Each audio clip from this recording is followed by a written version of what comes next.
You're watching MVBN, the Medina Valley Broadcast Network.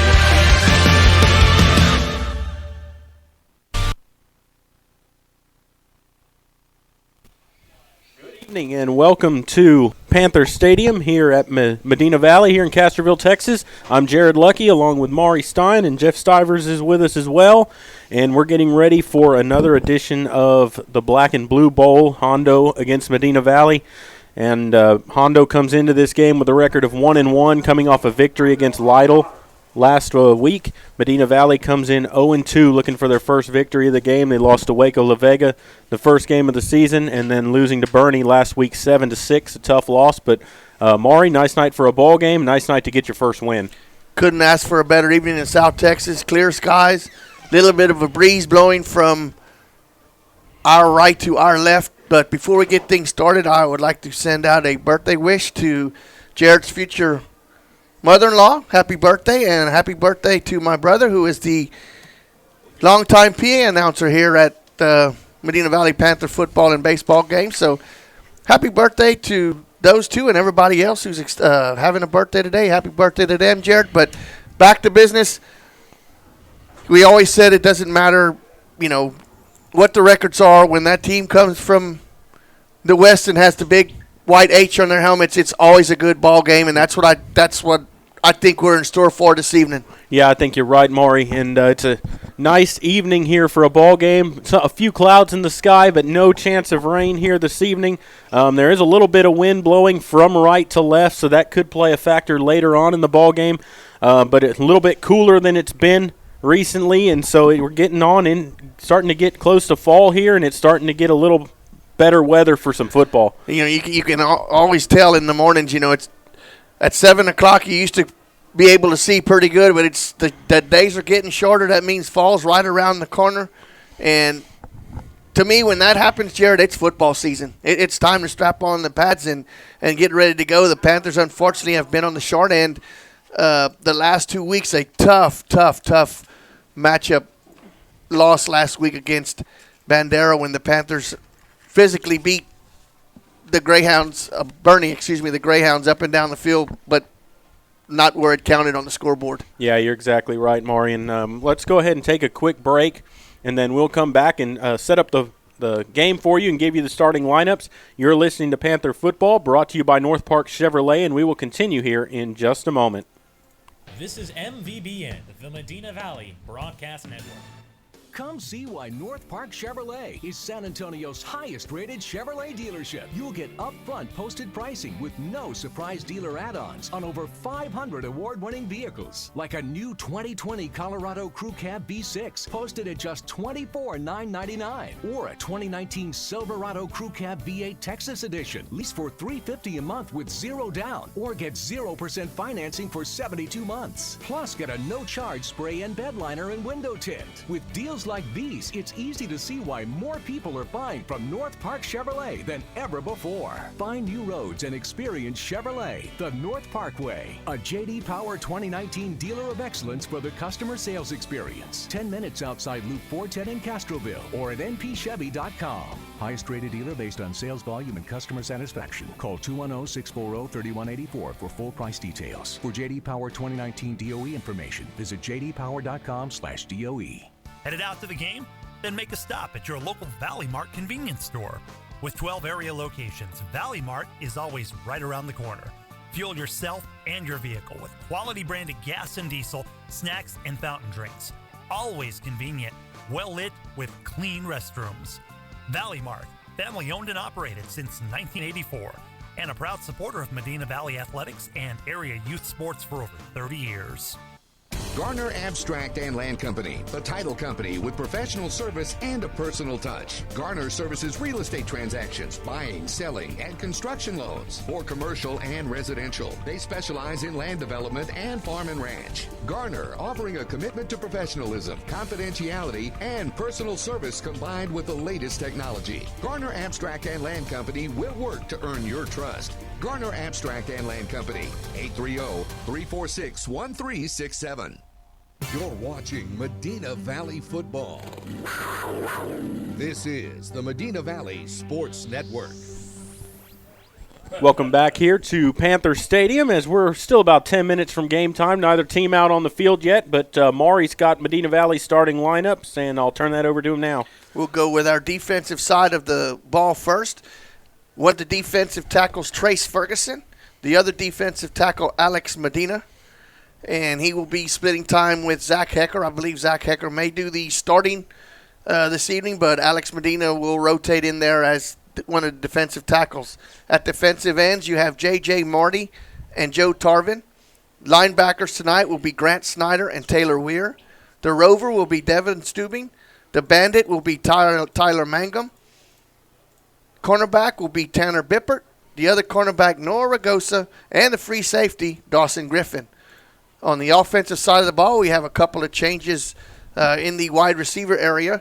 But we'll go to the line first. At left tackle, Zach Lawyer. At left guard, Gio Vilfane. Center will be Spencer Payne. Right guard will be Justin Hutnack. Right tackle, Jared Lackey. Running back, James Gibson. Wide receiver, Mason Doyen. Wide receiver, Wesley Pardo. And starting tonight at one of the wide receivers is Garrison Garza. And at the other wide receiver, Braden Haney. Quarterbacking tonight, as usual, will be Charlie Marsh. Those are the starting lineups for your home team, Medina Valley Panthers. And I believe I want to let everyone know that that's Dawson Grove starting the defensive free side. safety, what did I say? Dawson Griffin.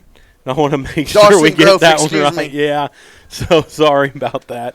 But, Dawson Grove starting there. And then I know we'll see what we've heard they've got a new kicker.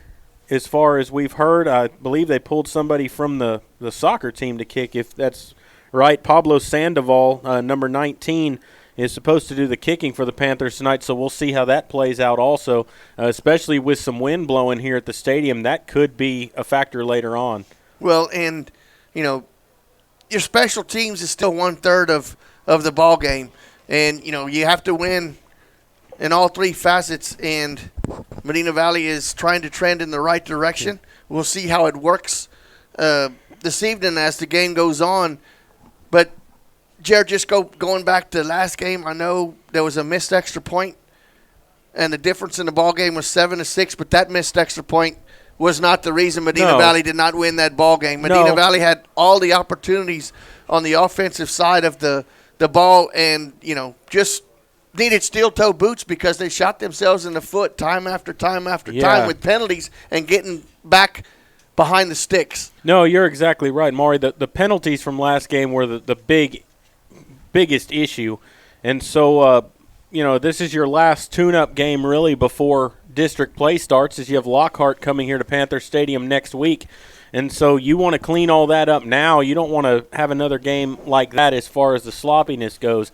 And I know that we had Coach Crisp on the show Wednesday night talking about that and how they are working on cleaning things up and playing smarter football.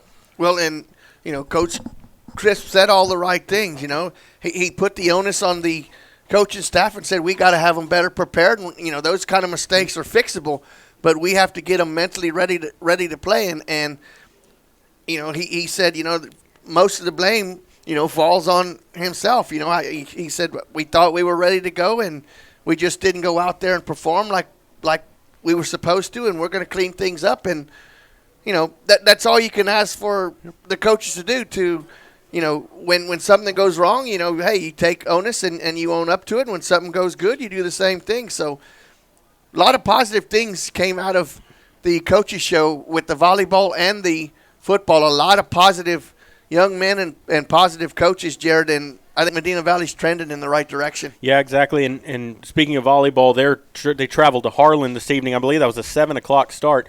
So if we get any updates, we'll make sure to keep everybody informed because that's a big volleyball match going on at Harlan tonight for the girls. Corey Garza is going to be keeping us informed on where that is. Garrison Garza, her husband usually does the volleyball games, but because it's contradicting nights, football is live and volleyball will be live next week. And we're just waiting for the teams to come out on the field here and get the national anthem going. The Panthers are inside their helmet here ready to go. The Owls have not even appeared out of the locker room yet.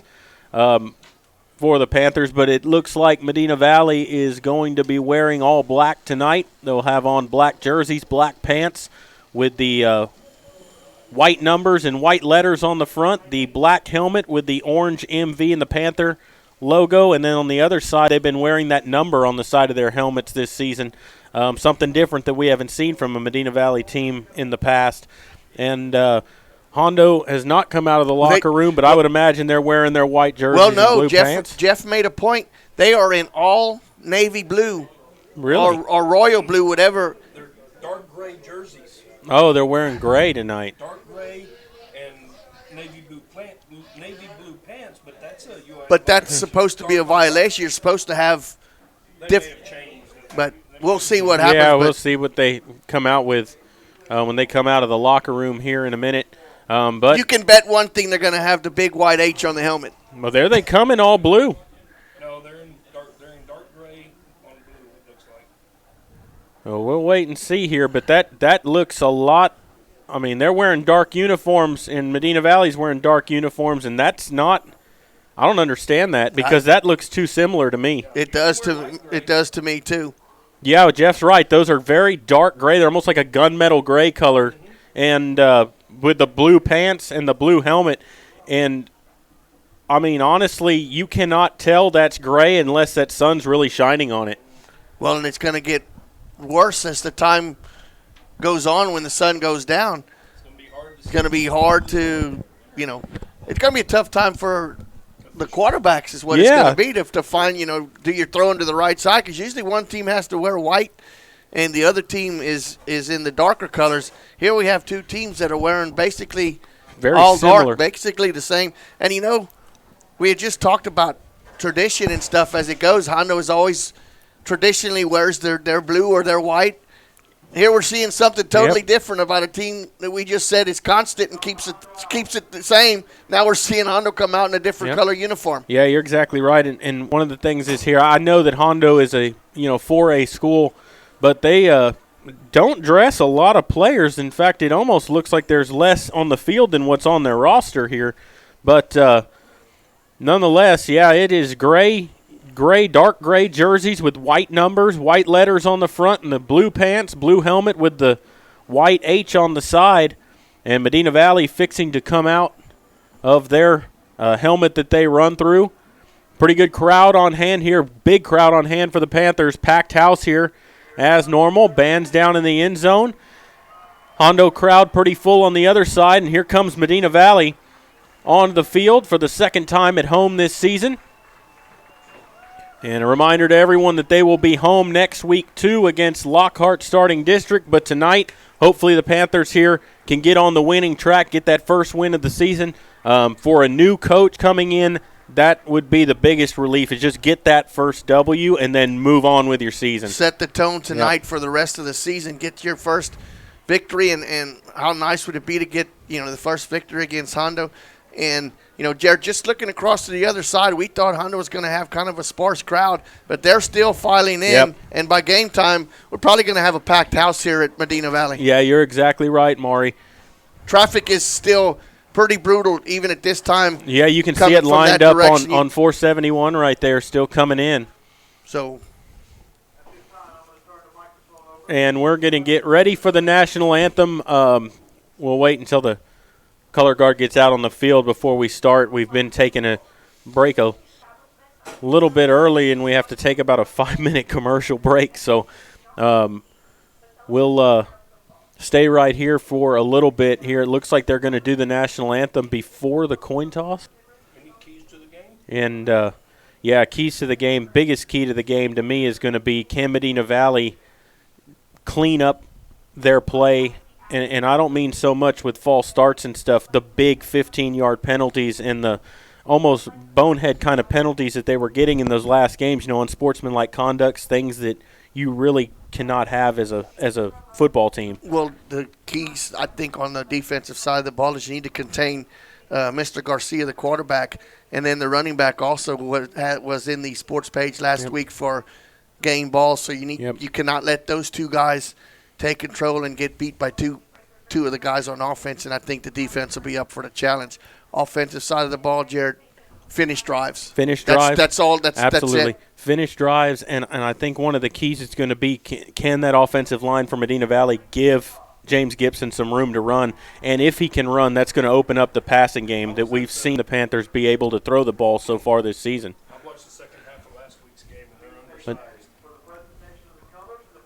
And so they are going to march the flags out on the field here, and we are ready to go to the national anthem, and for that we will take a break. You are listening to Panther Football, brought to you by North Park Chevrolet, and we will continue here in just a moment. This is MVBN, the Medina Valley Broadcast Network.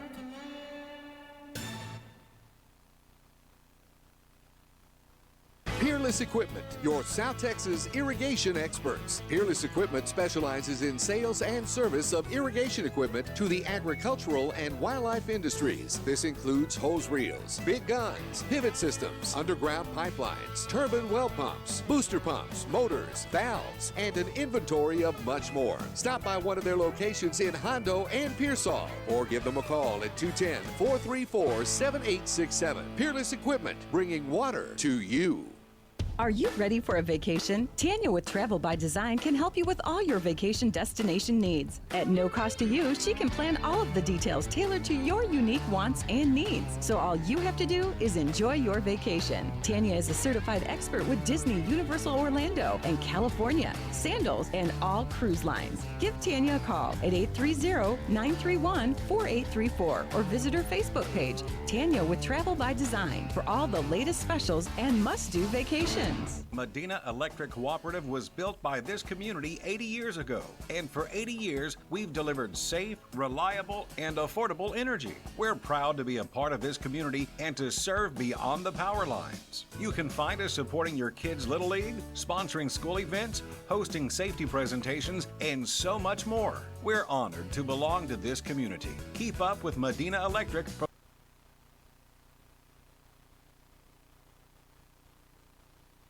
Qualifications, rules, and limitations apply. Rates, rewards, and restrictions may vary by account. Contact institution for details. Tickets, popcorn, and sodas. That'll be $35. Cash or debit? Debit! I mean, I'd like to use my debit card, please.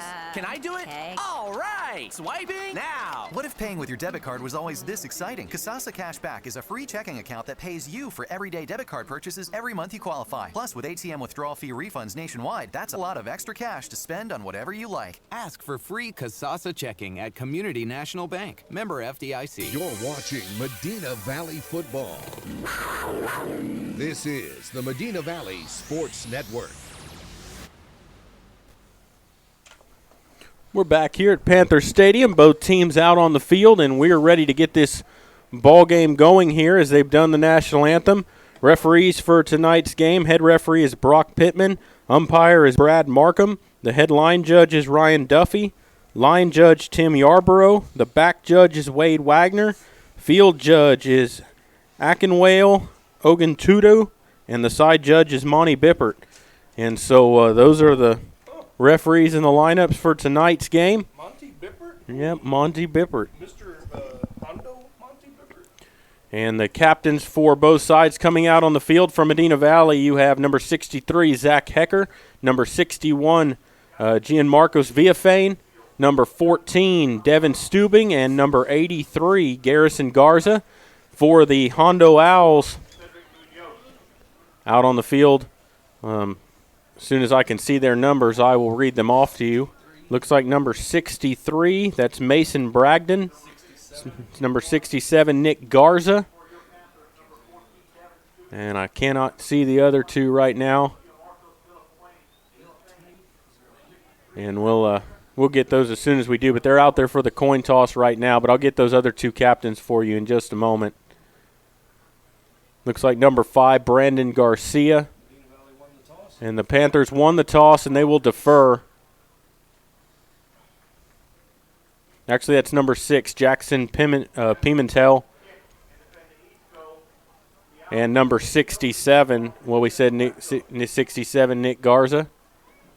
And number 4, Cedric Munoz. Those are the captains. So Hondo's going to receive the football.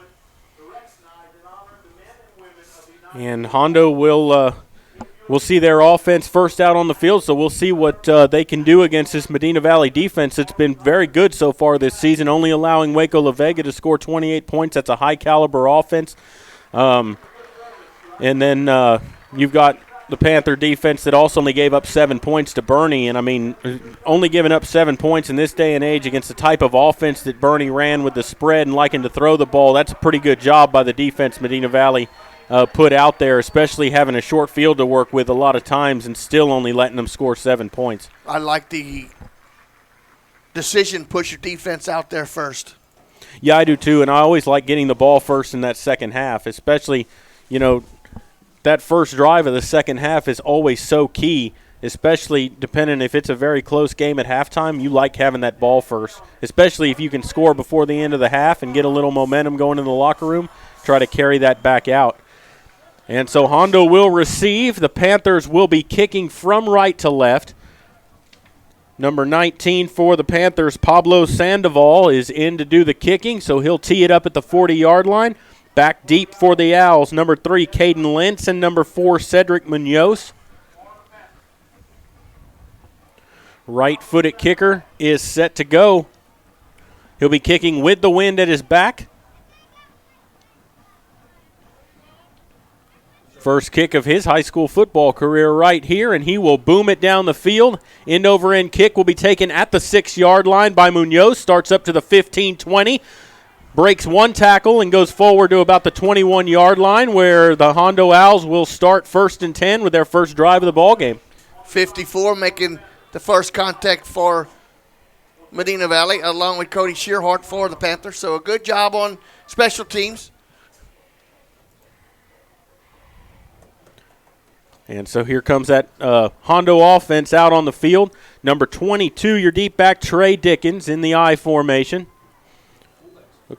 Looks like number 20, Carson Winchester, a freshman at the fullback position. They hand it off to Dickens right away, and he gets plowed over for a yard gain. It'll be 2nd down and 9. Marty and Ferguson on the stop for Medina Valley. So 2nd and 9 upcoming here for the Panthers here on this opening, or for Hondo on the opening drive. And so the first play from the I formation, they went right up the middle here, and this time they'll go from the shotgun. They'll spread it out with 3 wide to the left. Dickens is the lone back. Brandon Garcia, quarterback, in there for the Owls. Now he goes under center. One fullback takes a snap, and he sneaks it right up the middle, and he's going to push forward to the 25-yard line. Picked up 3, and it's going to bring up 3rd down and 6. Ferguson and Hecker on the stop for Medina Valley. Looked like they just got right under center and went on go, and Panthers, the 2 that were lined up over the center, did a good job of not letting that play produce much yardage. Yeah, you're right. So they'll spread it out here out of the shotgun. Dickens to the left. The Owls moving left to right. 3 wide receivers out to the left here. Takes a snap. Rolling left to throw under pressure. Steps up, still under pressure. Now he's going to let it fly. It's almost picked off, but it falls incomplete, and it'll bring up 4th down. Good pressure by Medina Valley in the backfield. A good job of breaking up that pass by number 2 for the Panthers, Tyler Mangum. So a great job, 3 and out by the Panthers defense. Yeah, great job by the Panther defense there, and that'll bring up 4th down. And the punter for the Owls, number 9, Brandon Garcia, ready to punt it away. Tanner Bippert back deep to receive for the Panthers. He's standing at his own 42-yard line. Decent snap, kicks away. It almost got blocked. It's a spiral punt that'll take a Hondo bounce and roll inside the 40. Down to the 37-yard line, and that's where Medina Valley will take over. A pretty decent punt that time by Garcia, and it'll be 1st and 10 Medina Valley. Yeah, Taylor Wheeler went through there untouched. Yeah, he came very close to blocking that. So 1st and 10, and we'll see the Panther offense for the first time this evening. They'll start this drive at their own 37-yard line. 1st down and 10. Panthers move right to left. 10:25 to play first quarter. And you'll see Marsh come out of the shotgun. They'll have 2 wide on each side. James Gibson to the left of Marsh. Gibson out of the gun, takes the snap, hands it to Gibson. looking for some room, pulling a tackler, and he gets pulled head over heels up to the 41-yard line, picks up 3 yards. It'll be 2nd down and 7. Tyler De Leon on the stop for the Hondo Owls. Actually, they spot him up to the 41. 4-yard gain, 2nd and 6 here. Panthers show the same formation again. Marsh out of the gun. They'll send a man in motion. Takes a snap, pitches it, and he almost fumbled it. Keeps the ball. He gets hit in the backfield, breaks a tackle, and he makes a gain out of it. That was number 23, the ball carrier for the Panthers, Wesley Pardo. Almost a disaster. Got a yard or 2 out of it. Randy Aguilera on the stop for the Owls, and it looked like after he bobbled that ball, that was going to be for a loss. But because Pardo has a little bit of speed, he was able to turn the corner and make something positive out of it. Yeah, he actually picked up 3 yards on the play, and it's going to bring up 3rd down and 3. 3rd and 3 here for Medina Valley. They'll send 3 wide receivers out to the right this time. Gibson the lone back to the left of Marsh. Ball on the left hash mark. Takes a snap, hands it to Gibson with some room to run. Makes a man miss, gets the 1st down across midfield, and he's brought down around the 47-yard line. First down of the game for the Panthers, and they're in Hondo territory. Paul Arredondo on the stop, but not before Gibson carried Arredondo about 5 yards down the field after first contact. So 1st and 10 for the Panthers. 4 wide receivers set, 2 on each side. Gibson the lone back. He's to the right of Marsh. They're going to hand it to Gibson up the middle. Bounces it outside. Has some room to run across the 40, across the 30, 35, 20, down the sideline. I think they're going to get to him here. No, they're not. They're going to mark him down, it looks like, at the 1-yard line. Oh, my. He was very close to taking that to the house, and it looks like they'll spot him back around the 3. Big gain there by Gibson. He started up the middle, bounced it to the outside, and found him some room to run. Great job by his wide receivers getting down the field and putting up a wall there. It looked like James was going to go the distance, but he's going to fall just about 2 yards short. First down and goal for the Panthers here. That was the quarterback, actually one of the lead ones in front of Big James Gibson down there. 1st and goal from the 2. They'll send a man in motion right to left. Takes a snap, hands it to Gibson. Up the middle, trying to push his way to the end zone, and he is in. Touchdown, Medina Valley. A 2-yard run by James Gibson, and Medina Valley with a 6-0 lead here with 9:01 to go in the 1st quarter. Panthers did exactly what they needed to do to start this ball game. Forced a 3 and out, take their first possession and march it all the way down the field for 6 points. Let's see if we can add the extra point here and make it 7-0.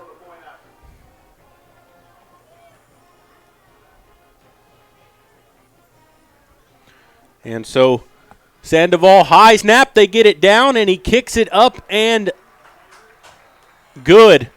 What a job right there by the holder. Number 2, Sam Clendenin with a great job. The ball was centered high. Clendenin got it down. A good job by the kicker, have given him a little patience to get the ball down. 7-0. Yeah, absolutely, and that was a great job to get that ball down because that was a very, very high snap. He actually had to come out of his crouch to pick it up, got it down, and Sandoval drills it through in a 7-0 lead for the Panthers, and that took all of, 4 plays? Four plays, and they started that drive at the 37-yard line, and so the Panther offense moving quickly, 4 run plays and a touchdown for the Panthers. And here. Exactly the way you wanted to draw it up. Absolutely. 9:01 to go, 1st quarter, 7-0 Medina Valley, and the Owls come out to receive. Sandoval has it teed up and ready to kick it away.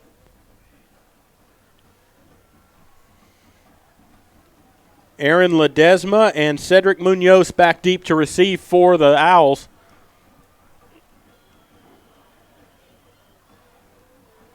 And Sandoval will put his right leg into it, a high end-over-end kick. Will push Munoz back to the 5-yard line. He starts up to the 10, 15 coming near side. Makes the first man miss, and he pushes his way up to about the 19, 20-yard line. Good coverage by the Panthers, and it'll be 1st and 10 Hondo from their own 18. And there's a flag down on the far side of the field. You have a block in the back is what I thought I saw back there. Number 6, Tomaselli and 85 for the Panthers on the stop. That's Peyton Salzman. As the referees talk it over, we'll wait for the call from referee Brock Pittman. Could have swore I saw a block in the back, but it's offside against the Panthers. That's a personal foul against Hondo. Yeah, okay. I was going to say this one down here. Yeah, ain't no way you can call offsides when you're on the other 15. Yeah, no, I thought the same thing. But that's a penalty against the Panthers. Granted, it's on a kickoff here, but it looks like they're going to have to re-kick this. But if they don't get that penalty, you got a 15-yard personal foul the other direction. They start inside their own 10-yard line or close to the 10. Well, they're going to re-kick. Well, if we don't have the offsides. Yeah, absolutely. And what it is the guy starts, the line starts. And the funny thing is here in all this re-kick, they're going to kick from the 40-yard line, so it's the same thing.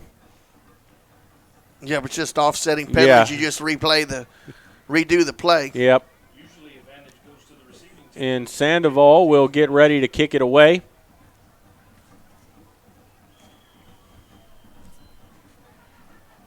$8:53 to go, first quarter, and Sandoval ready.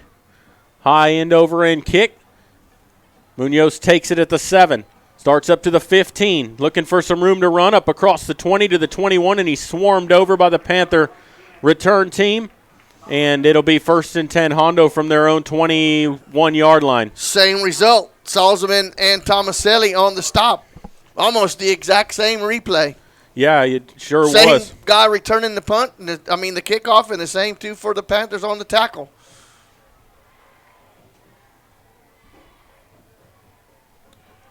And so the Owls come out in the I formation. Dickens the deep back. Garcia under center, takes the snap, hands it to the fullback up the middle, and the ball's loose. The quarterback kept it.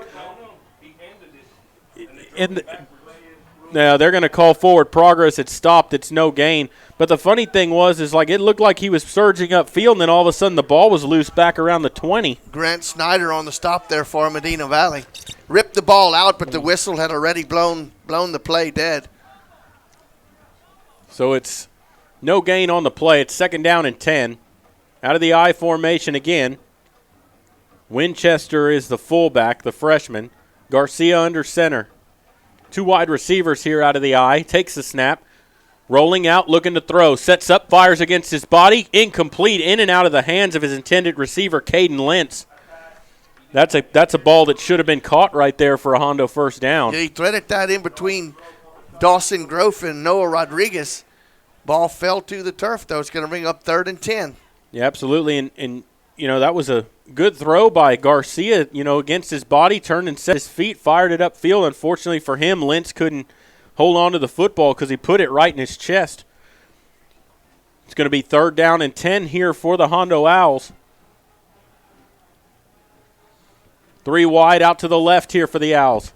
Garcia out of the shotgun, takes the snap, looking to throw, drops back. Under pressure, having to scramble, gets away, almost got away, but they bring him down, sacked him back at the 20-yard line, a loss of 2 yards, and it'll be 4th down for the Owls. Hecker, Ferguson, and Marty have a sandwich of the quarterback there. Another 3 and out for the Panther defense. And I don't know which one it was that held on, but he almost slipped away, and one of them grabbed a hold of his jersey and just yanked him backwards. I think that was 58 Ferguson. 4th down and 12, so Brandon Garcia on to punt. Bippert standing back around his own 48-yard line. Good snap. Punts away, a high spiral kick that Bippert will take at the 45-yard line. Coming near sideline up to the 50, spins around up to the Hondo 47. And that's where the Panthers will start with great field position from the Hondo 47-yard line. Jarrett Martinez on the stop. So let's see what the Panthers, if they can keep the offense going on their second possession. Yep, and it's going to be 1st and 10, ball at the Hondo 47-yard line, and we'll see that offense come back out here with 6:47 to play in the first quarter. Panthers come out in the shotgun. 3 wide receivers here, 2 to the left, 1 out to the right. Takes a snap, hands it to Gibson, right up the gut. And he bounces off a tackler, gets up across the 40, and he lost the ball, and that's going to probably be Hondo football, and it is. So Gibson fumbles first time this season, and he loses it, and it will be 1st and 10 Hondo from their own 40. Number 42, Tyler DeLeon, comes up with the loose football. First turnover goes to the Hondo Owls. 6:40 to play, and we'll see if that Panther defense can force them into another 3 and out here. Hondo's gone backwards on their first 2 drives. Out of the shotgun with split backs. 2 wide out to the right.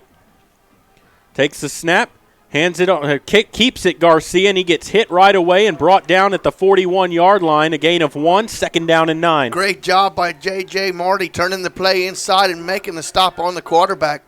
Not letting him get to the outside, turned him back into the field of play. And that was just a read right there for Garcia. He faked it to Dickens, held it in there for a long time, decided to pull it out. And good thing for the Panthers that number 54, Ferguson, was there. Here we go on 2nd and 9. Takes the snap from the gun. Keeps it himself and starts up the middle, and he's going to get maybe 2 yards on the play. It's going to bring up 3rd and 7. Snyder and Hecker on the stop for Medina Valley.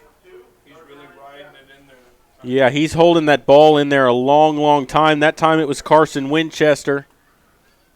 3rd down, 6 to go. Ball at the Owl 44-yard line. They need to get it up almost to midfield to be a 1st down. They'll send 3 wide to the right. Garcia out of the shotgun, 5:29 to go, first quarter. Takes a snap, looking to throw. Sets up, fires left side, and he, bobbles it, and it drops.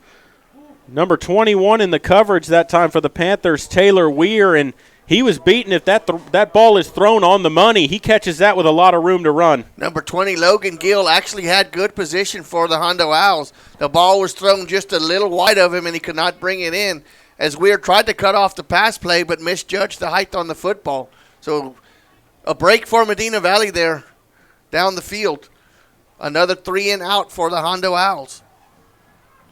And so Garcia ready to punt it away. Takes the snap.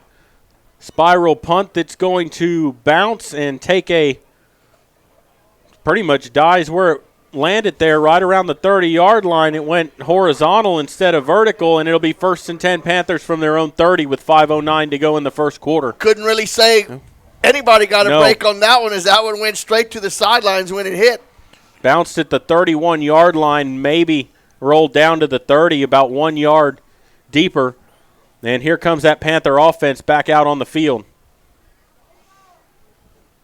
Medina Valley with a 7-0 lead here in the first quarter. Marshall bring his team straight to the line of scrimmage.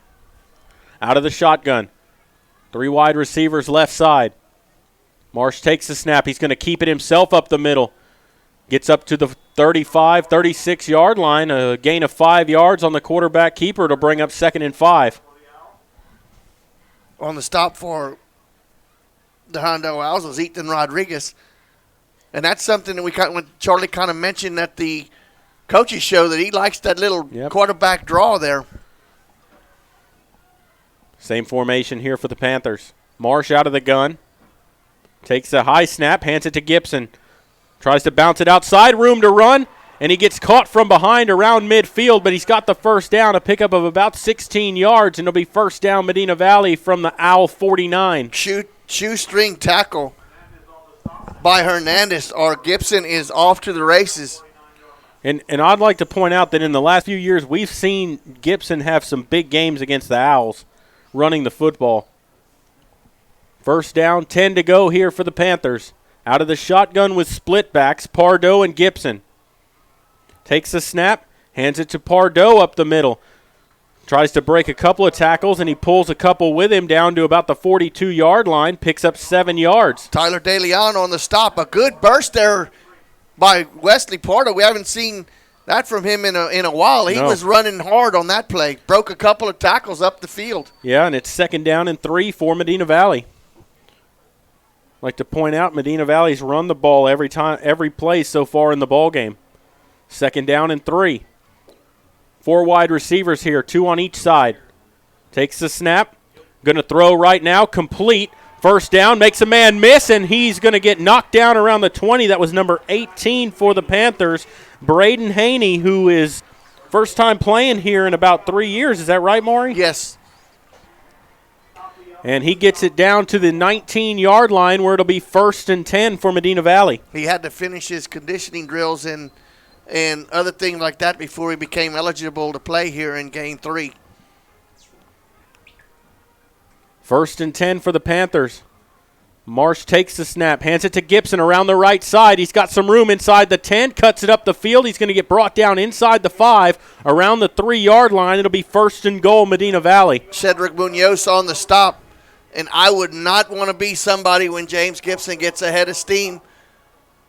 No. Having the last one in between you and the goal line. No, yeah, you're exactly right.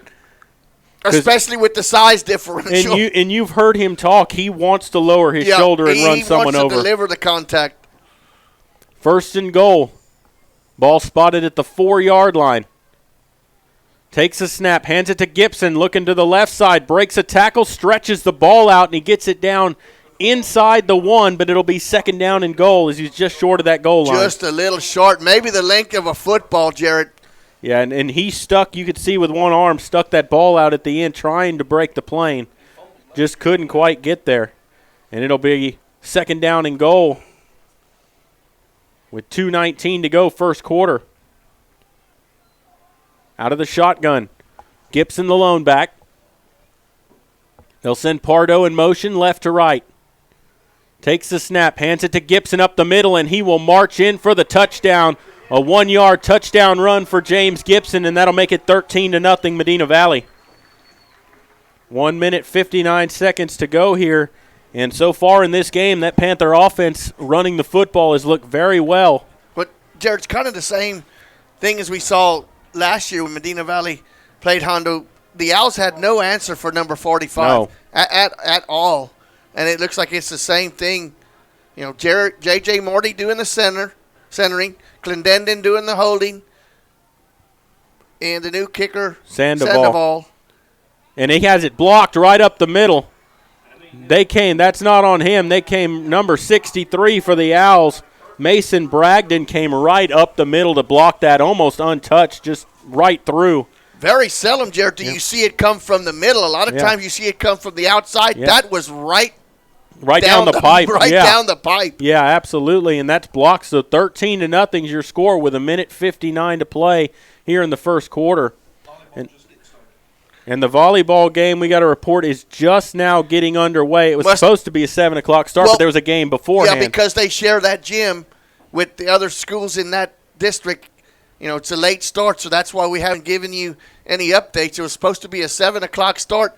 And, Jared, the biggest game so far in the volleyball season, and you got to sit there and wait and wait and wait. How frustrating can you think Coach Griggs is and the players right now to have to sit there? Oh, yeah, because you want to get that game. You're anxious for that to start, and then you got to sit there an extra hour waiting. It's kind of like us a couple of times last year. Oh, with the delay. 45-minute lightning delay. And worse in Lockhart. Oh. We didn't get out of there till midnight almost. Oh, it was brutal.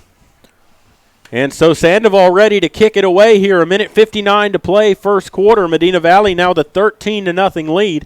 And Sandoval's going to change things up here. He's going to kick it off from the right hash mark this time. He's been kicking it from the near hash mark. He's practicing. And so wants to kick it away, and it blows off the tee. He's going to have to set it back up. And so Sandoval tees it back up. You've got Munoz and Ledesma back deep to receive for the Owls.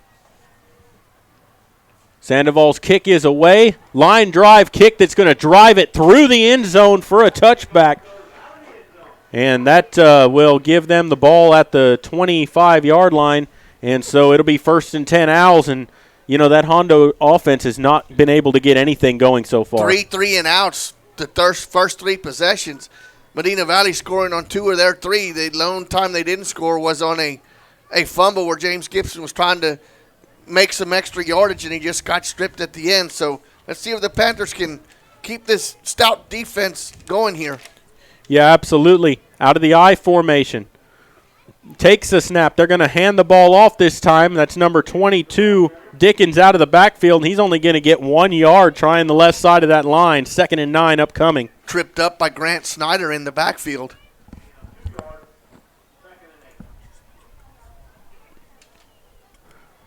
And so 2nd down and 9 upcoming.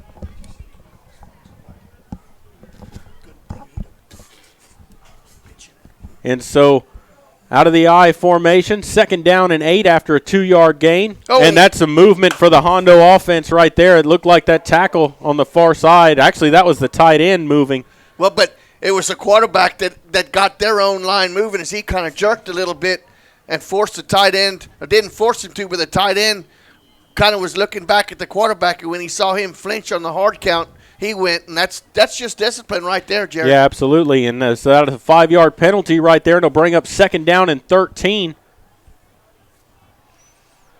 for the Owls. That's not something they need. They haven't been able to move the ball yet in the ball game. Out of the shotgun split backs. Keeps the ball, looking to throw, fires it complete over the middle of the field up to the 32-yard line, and the Pile's going to push him for a 1st down. They had him at the 30-yard line. They push him another 7 yards up to the 37-yard line. It'll be 1st down and 10 for the Owls. Dawson Grove leading the Panthers on that stop. But the initial 1st down comes on their 4th possession of the ball game. So 1st down and 10 here out of the I formation. Garcia under center. Dickens the lone back, or the deep back rather in the I. Takes the snap. They're going to roll out looking to throw. Steps up under pressure, and he's sacked back at the 30-yard line. Big play that time by the Panthers. Number 16, Jared Marty on the sack. And it's going to be 2nd down and looks like about 16 for the Owls. Garcia rolled out to the right side of the formation. And Marty had it read, and he ran right into him. Well, he ran right over the tackle. The Yep. tackle was out there ready to make the block, and he literally went right through him into the quarterback. And that is going to end the 1st quarter of play. And so your score after 1 is going to be Medina Valley 13, Hondo nothing. We're going to take a break. You're listening to Panther Football, brought to you by North Park Chevrolet, and we'll continue in just a moment.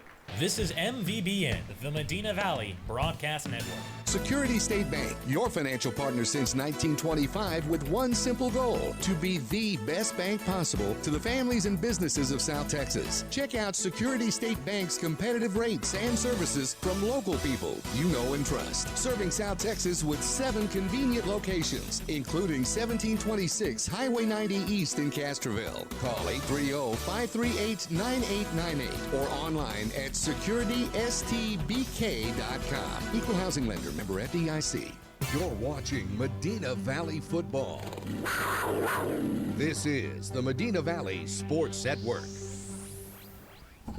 Welcome back here to Panther Stadium as we switch sides of the field here, going to the 2nd quarter. Medina Valley with a 13-0 lead.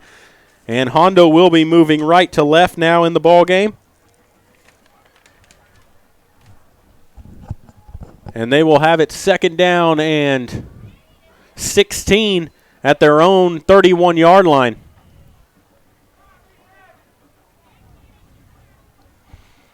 Garcia out of the gun. They'll send Dickens in motion left to right. Takes the snap. Garcia rolling out right. Throws on the run. Incomplete. In and out of the hands of Dickens. Out of the backfield over in the flat. And it'll bring up 2nd down and 10. Devin Stubing on the coverage for the Panthers. If that ball is completed, it's only going to go for about 4 or 5 yards. It's Stubing with good coverage out there for Medina Valley. And, that's the 2nd time we've seen a Hondo receiver drop a pass. They're not helping out their quarterback. Garcia's put a couple of these balls right on the money, and his receiver's just not doing the job. They'll send 3 wide receivers out to the right here. Shelton Ledke is isolated out to the left for the Owls. Garcia out of the gun. Takes the snap, looking to throw. Drops straight back. Steps up, fires right side. Complete this time to Dickens, and he gets it up to about the 42, 43-yard line. Picks up 6 yards. Actually picked up about 10, but there's a flag back around the 19-yard line. Well, I know they had a lot of Joe Tarvin's jersey there as he beat the end, and the left tackle, and all he could do was grab a hold of him. Personal foul, roughing the passer. Oh, my. So they get roughing the passer against the Panthers. Wow. You know, I looked upfield as soon when he threw the ball to look for Dickens catching the football. I didn't watch the backside of the play right there. I didn't see it happen. But that's going to give the Owls a first down. With the play, it would have brought up about 3rd down and 5. As it is, you're going to give them a first down because they're going to tack that onto the end of the run, and it'll give them first down and 10 from the Panther 42-yard line. Garcia out of the shotgun. Split backs, 2 wide out to the right. Takes his snap. Going to keep it himself on the option. Had nowhere to pitch the ball. He turns it upfield, gets 1 yard, and it's going to bring up 2nd and 9. Good coverage by the Panther defense, covering all the options that time. That time, J.J. Morty stayed wide to avoid the pitch out there and turned him right back into Zach Hecker and Brett Ferguson.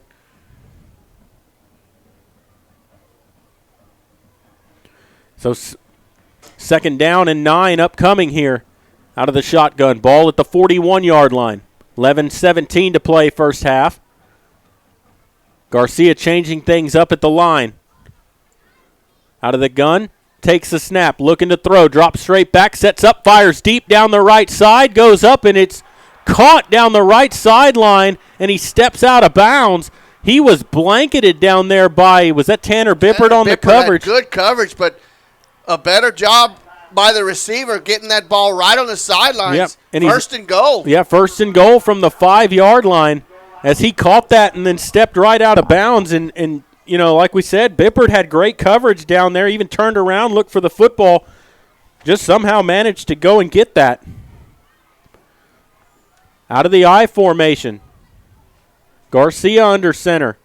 Takes the snap. Hands it to Dickens up the middle, and he stopped after a yard gain, maybe. Might have got to the 4-yard line, and he did. It'll bring up 2nd down and goal. Grant Snyder on the stop there for Medina Valley. They'll give him 1. So 2nd down goal from the 4-yard line as Hondo comes to the line of scrimmage. They'll come out of the shotgun this time. 3 wide out to the right. 1 to the left over here. Takes a snap, rolling right, looking to throw. Throws off his back foot, incomplete. Good coverage that time by the Panthers. It'll bring up 3rd and goal. Good job by Dawson Grove slapping that ball away before it got to the receiver, Lentz. You know, he's running right behind him, and when that ball was thrown, he managed to get that hand right in front and just swat it away. Did a good job of not hooking him with the with left, your left arm and just knocking it down with the right. Great defensive play by Grove. So 3rd down and goal to go here from the 4-yard line. Why is the clock running? It was an incomplete pass. Yeah, it's running down 9:53. It was an incomplete pass. Looking to throw, left side, rolling out under pressure, still looking to throw. Now fires to the corner of the end zone, and it's incomplete. In and out of the hands of Jaden Gallardo, the intended receiver, right there by the near pylon, and it'll bring up 4th and goal. Snyder and Gutierrez on the coverage for Medina Valley.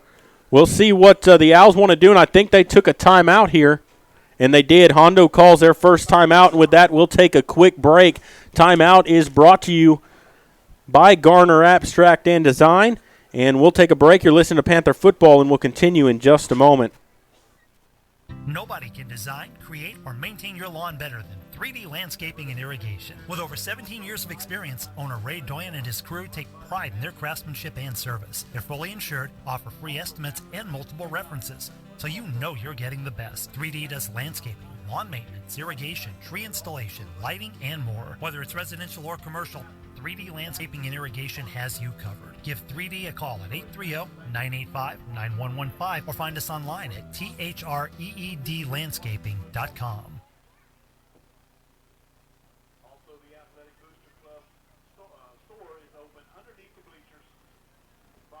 You're watching Medina Valley Football. This is the Medina Valley Sports Network. Back here at Panther Stadium, out of the timeout, it's 4th and goal for the Owls as they come straight out to the line of scrimmage. Garcia out of the shotgun with split backs. Dickens and Winchester. Takes the snap, Hands the ball, Winchester left side, and he's going to get dropped for a loss of 2 by number 2, Tyler Mangum, doing a good job for the Panthers, and a 4th down turnover on downs, and it's 1st and 10 for the Panthers. Great job. We had Tyler on there, coach's show, and the young man was fired up, and it's carried over. Yep. Jared, a great play on 4th down. Panthers turn the Owls back on downs, and you got to like that goal line stand there by Medina Valley. Well, and that's the first time that they actually have handed the ball to Winchester in the ball game that time, I think trying to fool the Panthers, making them think Dickens was going to take it or Garcia keep it, tried to get outside, and a great open field tackle. So here we go on 1st and 10 from the Panthers. Ball at their own, looks like 7-yard line. Looking to throw quickly. Quick strike out to the 10. Trying to get outside Pardo. And he's into the open field across the 30, 35 in a foot race. Down the sideline. Across the 40, the 30, the 20. They're not going to catch him. He's gone. Touchdown Medina Valley. Pass and catch from Marsh to Pardo. Down. And there is a flag back laying at the 12-yard line. Going to call a holding penalty. I hope not, but let's see. And they're signaling a hold. Hold against the Panthers, so that's coming back. That ball was spotted at the 7-yard line, so a 93-yard pass and catch for a touchdown is negated on a holding penalty. And that's coming back. My goodness. And so update from volleyball in the first set, 15-8. Harlan leading Medina Valley in that first set. Wow, and that had to have been on the receiver outside there. And gosh. Yeah. That's a tough call to make out there because once Pardo turned the corner, they weren't going to catch him. No, it was a foot race, and he outran the rest of the Hondo Owl defense. And so it'll be 1st down and 11. As that was a spot foul. It was thrown around the 12, and you got half the distance. And so they'll take the snap, hands it to, or he's going to keep it up the middle, Marsh, and he breaks a couple tackles up across the 20. He's got a 1st down, and he picks up about 17 yards on the quarterback keeper, 1st and 10 Medina Valley. Cedric Munoz on the stop there, but not before Charlie gets out of the shadow of the old goal line for the Panthers all the way up to the 22. 1st and 10 for the Panthers, like Maury said, up to the 22-yard line. One thing we're seeing here, Hondo's going to have some kind of answer for the running game because right now Medina Valley's being able to do what they want with the football. Marsh out of the gun. Takes the snap. Going to throw. Fires over the middle. Incomplete. That pass was intended for Mason Doyen. I don't know if they were on the same page right there, but it's going to bring up 2nd and 10. He had double coverage on the outside. He had Pardo streaking down the field. Pardo was wide open. It looked like Charlie, forced it to the inside man, to the outside man. Running a slant running there. A slant and a good coverage by the outside. It's probably a good thing that ball wasn't thrown on target because the Owls were in position there on defense. So 2nd and 10 here.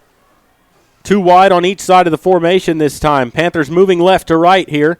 Takes the snap. Going to keep it himself. Up the middle, Marsh. He's got a 1st down and some more. Across the 35 up to the 40-yard line. They'll spot him at the 39. 1st and 10 after a 17-yard run. Munoz wants to get on a stop in that RPO, that run-pass option right there. Marsh calling his number.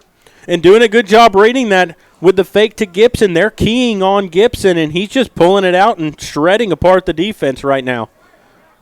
2 runs of 16 and 17 yards on this drive alone, and it's 1st down and 10. Ball at the Panther 39. Marsh out of the shotgun. Takes the snap.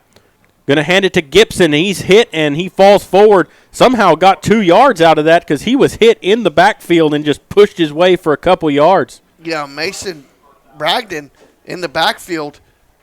And, Gibson just got positive yards. And Jared, Charlie told us at the coaches show Wednesday, I'm not afraid to run the ball. And he's just showing you right there of runs at 16 and 17 respectively there. 2nd down, 9 to go here for the Panthers. They'll send trips out to the left this time. Marsh out of the gun. He wants to throw. With time, steps up, fires, incomplete, in and out of the hands of number 7 that time for the Panthers. That's Josh Rigosa, and that ball was Regosa was there, but there was some coverage right there, too, for the Owls. After that ball was kind of tipped by Regosa in his hands, good thing it went to the ground because there was a Hondo defender standing right there to scoop one up. And Charlie did a good job. He didn't see the blindside rush coming. He got rid of the ball just in time because number 40 was fixing to sack him there. 3rd down and 9 to go here for the Panthers. Need to get up to their own 48. Now a timeout taken by Medina Valley, and with that timeout, brought to you by Garner Abstract and Design. We'll take a quick break. You're listening to Panther Football, brought to you by North Park Chevrolet, and we'll continue in just a moment. Double T Outfitters offers deer, dove, turkey, quail, and exotic hunts in Southwest Texas on over 20,000 low-fenced acres. They facilitate professional guide services, lodging, and fantastic meals while providing the best in Southwest hunting. Contact Double T Outfitters to find out details about their current package hunts. Contact owner Brett Ferguson at 210-413-1597 or online at doubleThunting.com. Back here at Panther Stadium. Coming out of the timeout, it'll be 3rd down and 10. Update from the volleyball. Medina Valley losing the first set to Harlan 25-10. So hopefully Coach Gregg can get her team rallied here and settled down, and they can come back in that second set and take one back from Harlan. So they'll come out here on 3rd down, 9 to go. They'll send 3 wide out to the left. Marsh out of the gun. Gibson is the lone back. Takes the snap, looking to throw. It's going to be a screen set up in the middle of the field to Haney. He's got a 1st down and more up across midfield, and he got tripped up by Munoz. Jared, you love that call. You've been asking for that for 3 games. I have. I've been wanting him to run the screen, and they finally do it there, and look, it picked him up about 18 yards and a 1st down. And ran it to perfection. Yep, right in the center of the field. Ball up to the Hondo 46-yard line.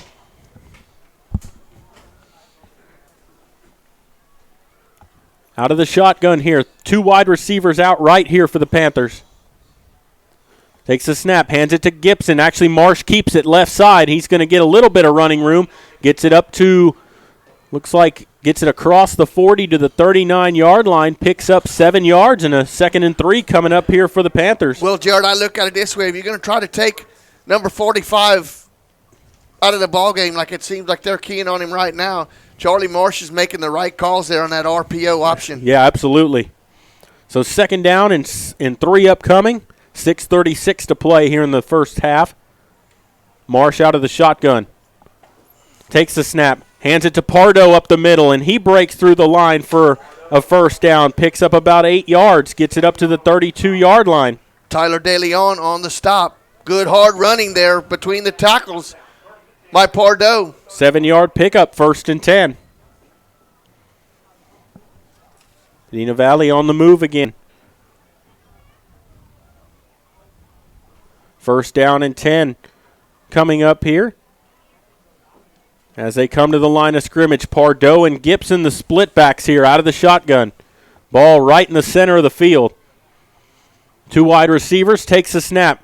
Fakes the pass, looking to throw. Now he's going to tuck it down and run left side. Got some room to run. Up across the 25, 20. He's ridden out of bounds after picking up the 1st down. Another 10 to 12 yards over there by Marsh and a 1st down for the Panthers. Great job. He saw good coverage down the field. They left the left side of the field open. All Charlie had to do was get by the defensive end on that side. Good run. Good 1st down.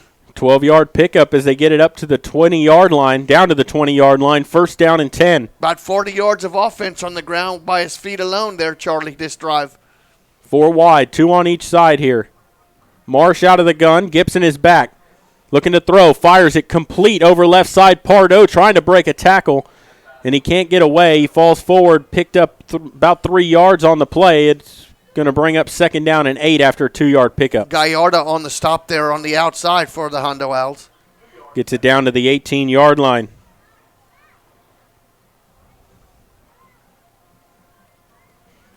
Panthers come to the line of scrimmage. 5:18 to play, first half. 13-0 Medina Valley leading and threatening again. 2nd down, 8 to go. Takes the snap. Hands it to Gibson right up the middle. And he pulls his way through the line of scrimmage, broke a couple tackles. He's going to get a first down. It'll be 1st and goal from the 9-yard line.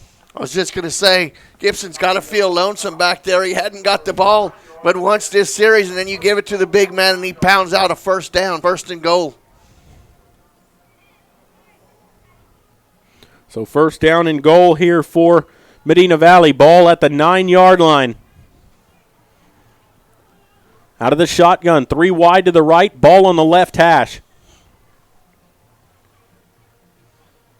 Marsh takes the snap, gives it to Gibson, left side of the line, pushes his way inside the 5, down to the 4-yard line, picks up 5 yards. It'll be 2nd down and goal.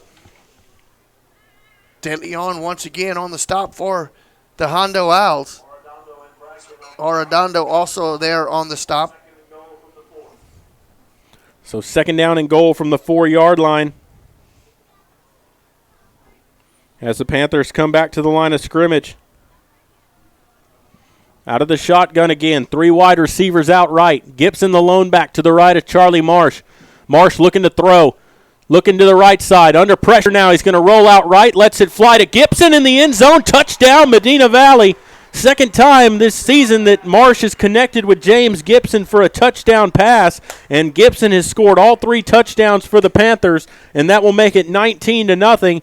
And we'll see if they want to go for it here to make it 21, and it looks like exactly what they're going to do. That time, James just went far enough into the end zone and just sat down there and waited for Charlie to find him. And Marsh did a good job. You know, the play broke down. He didn't try to force it. He moved in the outside the pocket, found Gibson standing there with 3 Owls standing around him, and he just threads it in and gets the touchdown here. And they are going to go for 2 out of the shotgun here. Marsh takes the snap. They're going to run option left, cuts it up the middle, and he is going to get in. That is a good 2-point conversion, and that will make it 21-0 Medina Valley with 3:54 to play here in the first half. And the Panther offense rolling right now for Medina Valley. They've had 4 possessions. 1 ended on a fumble, but the other 3 with a touchdown. Well, and you overcome adversity there because it looked like the Panthers were going to have a 1-play drive there. Pardo takes it to the house on the first play, a little swing pass, got negated by a holding penalty. Panthers got back down inside their own 10-yard line and still continued on and ended up putting points on the board after all. And then you run some time off the clock. Well, and one of the things that I really like what we saw from Medina Valley there is, you know, we've seen them kind of ride on the back of James Gibson. And when the Hondo defense decided we're taking him away, Charlie Marsh made it happen with his feet. He had 3 or 4 carries on that drive alone, 2 that went for over 15 yards, 1 for 12. And then, you know, another one down here that picked him up another 7 yards. So he's done a great job. And then with his feet keeping the play alive on the pass to Gibson in the end zone. Well, and it's great when you're a dual threat. He can throw and he can run the football. And so Sandoval ready to boot this one away. Munoz and Ledesma back deep. High end-over-end kick that's going to be fielded. Actually, it's going to take a bounce and be fielded at the 15-yard line, and he is run over at the 17-yard line by number 15 for the Panthers. That's going to be Seth Bullard, a sophomore defensive lineman who just ran over Munoz. 2 sophomores there. Bullard started the contact, and Medina finished him off. Medina's been in there a lot of times in these special teams, and so have Bullard. And that's all you got to ask for. You got your young guys out there. They're doing the job on special teams. Here's Garcia out of the gun for the Owls. Dickens is lone back. They'll have 3 wide out to the right. Takes the snap, running the option right side. They pitch it, and the ball's on the ground. Dickens just falls on top of it back inside the 10-yard line. A big hiccup for the Owls. A loss of about 11 yards. It's going to be 2nd and 21 with 3:37 to play. Panthers still have 2 timeouts here. And that time, Dickens just did what he was supposed to do. You jump on the ball. You don't want to give Medina Valley a short field right here. Well, and it was an option play. Nobody was on Garcia. It looked like he just wanted to pitch it out there. You know, nobody was taking him out of the play, and I don't think that Dickens was expecting that. That's why he wasn't expecting it. Out of the shotgun here, 2nd and 21. Now he's going to run it himself, Garcia, and he almost broke that into the open field. He does pick up about 7 or 8 yards. Gets it across the 15-yard line. It's going to bring up third and a manageable 12 here. Manageable. It was 2nd and 21. Tyler Magnum on the stop there for Medina Valley. Good open field stop. And just like you said on the previous play, the running back wasn't looking for the ball because Garcia wasn't being pressured to pitch it. No, he had taken 2 steps down the line and just decided, I'm going to pitch the ball out. So on 3rd and 13, Garcia out of the gun for the Owls. They'll send 3 wide out to the left. He'll take the low snap. He's going to roll out near side looking to throw. Steps up. He's going to tuck it, and he is run over in the backfield at the 15-yard line, sacked for a loss of a couple, and it's 4th down again, and this Panther defense has been very stout so far in this ball game. Joe Tarvin coming from the blind side. And the Panther fans are waving at the game clock. Run off 15 seconds after Medina Valley called the timeout. Yeah, that's twice now. That's twice. They didn't stop it on an incomplete. Seconds. Yeah, they didn't stop it on an incomplete pass. And again here, not stopping it after the timeout's been called. I don't know why. Not paying attention over there apparently. But 2:21 to play, and Medina Valley takes the timeout here, trying to conserve some clock here, save the clock so that they can put another one in the end zone here before the half. Tarvin with great pressure from the blind side. Turned it back in, got the first hand on him, and then Heckler and Ferguson finished him off. And Panthers are looking in good shape here, Jared, to play add-on here. Plus getting the ball to start the second half. They won the toss and deferred, and that's what you said you liked the best because if you can put on a late score and get the ball then to top it off.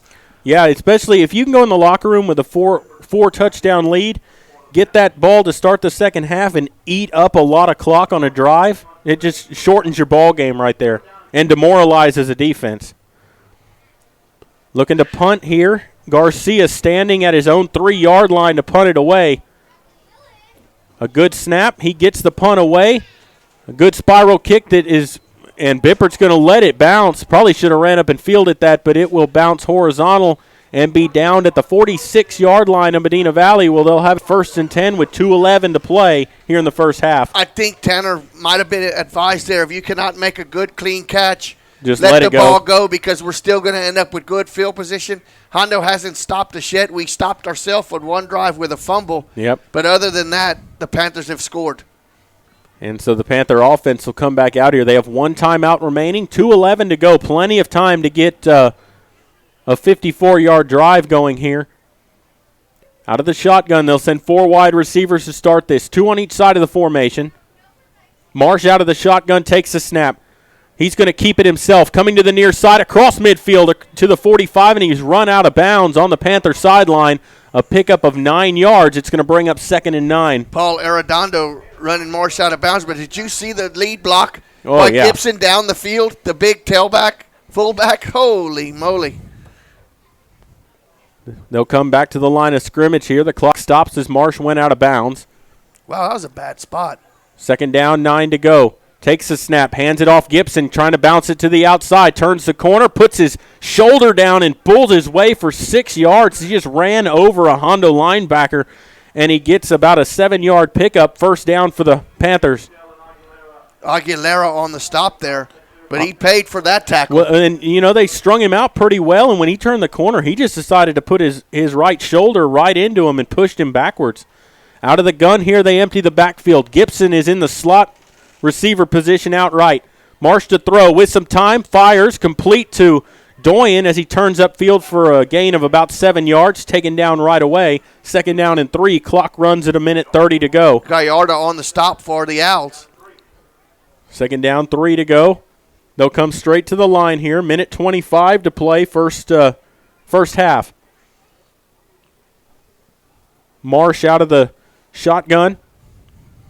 Takes the snap, looking to throw. Sets up, fires, swings it out to Pardone. Threw it over his head out of bounds.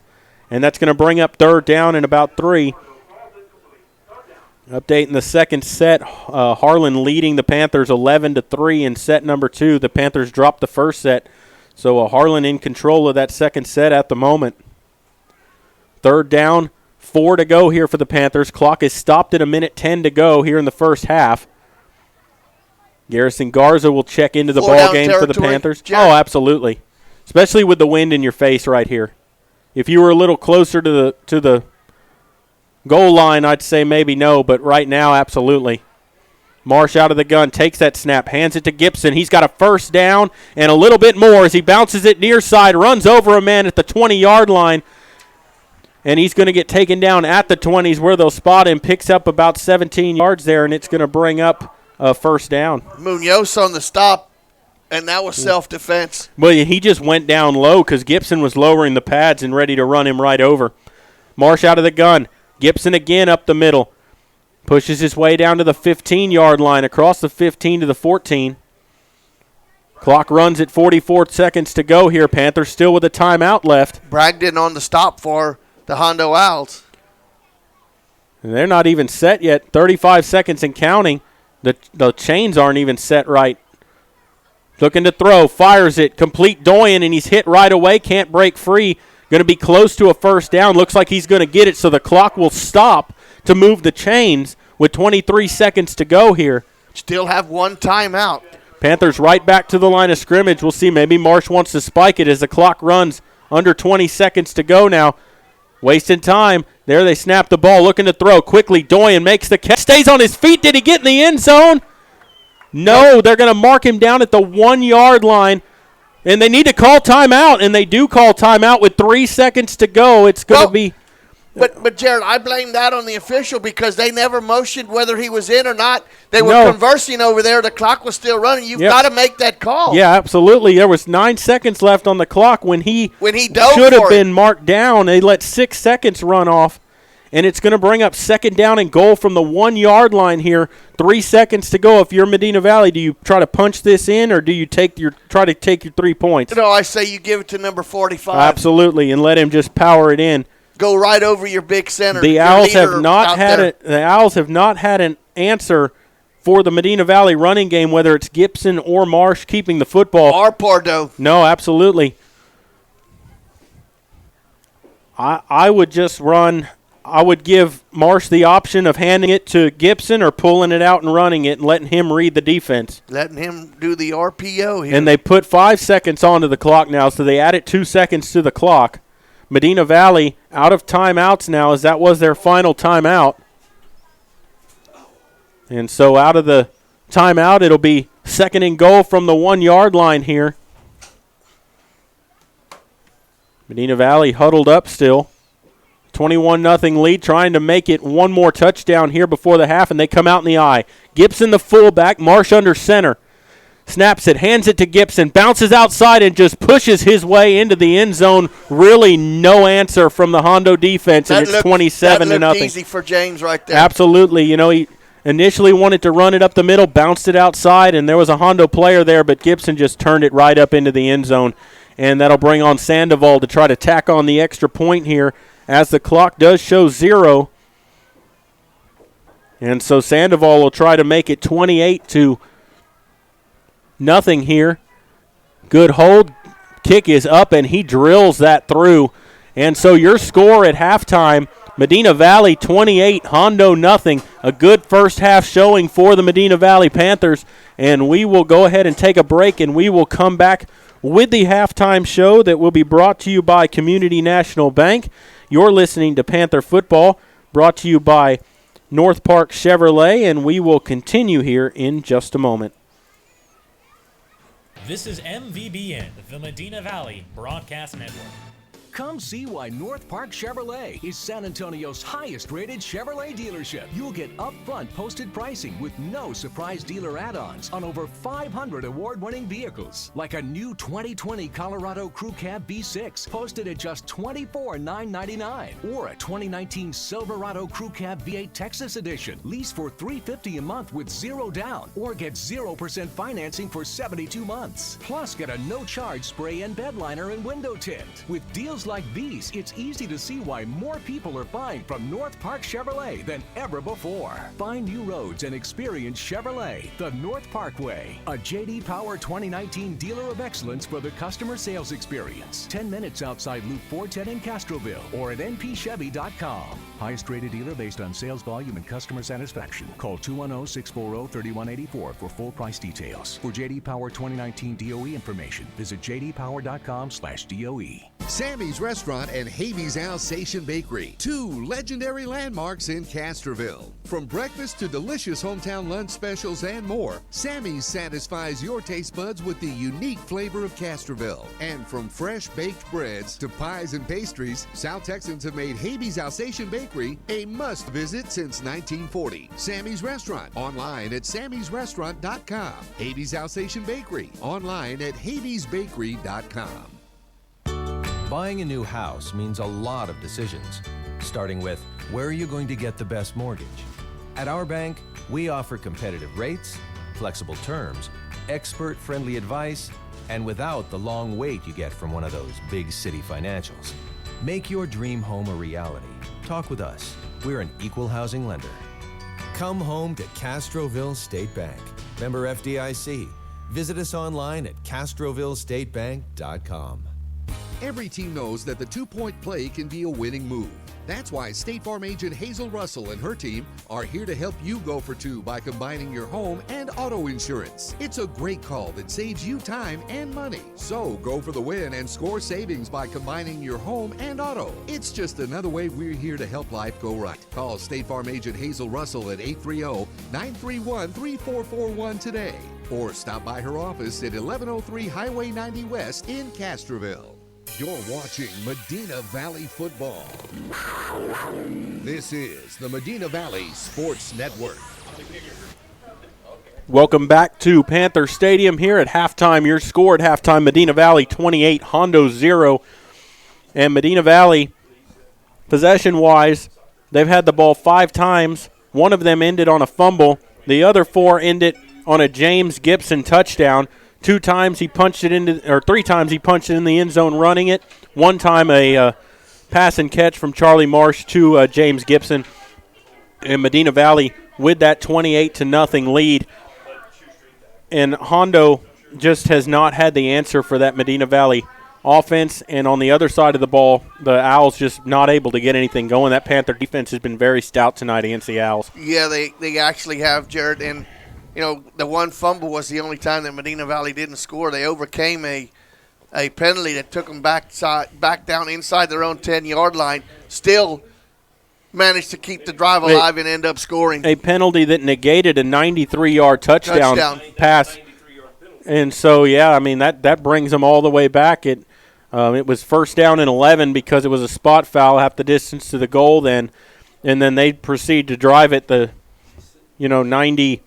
95 yards down the field and get that touchdown. But really, this has been a good game for the Panthers.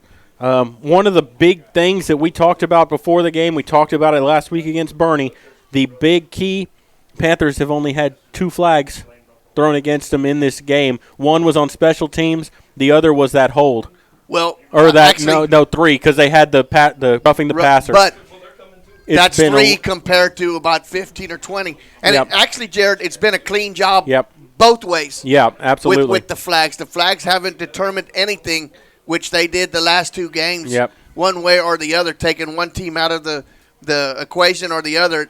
Tonight, it's pretty much been played in between the hash marks and Medina Valley's winning. Yeah, all absolutely. And you know, one of the bigger things is, you know, Garcia, we saw him play last year with Hondo. He was a younger player last year, a sophomore, able to throw the football, but Medina Valley has been able to put a lot of pressure onto him in this ball game. They sacked him 3 or 4 times in the ball game.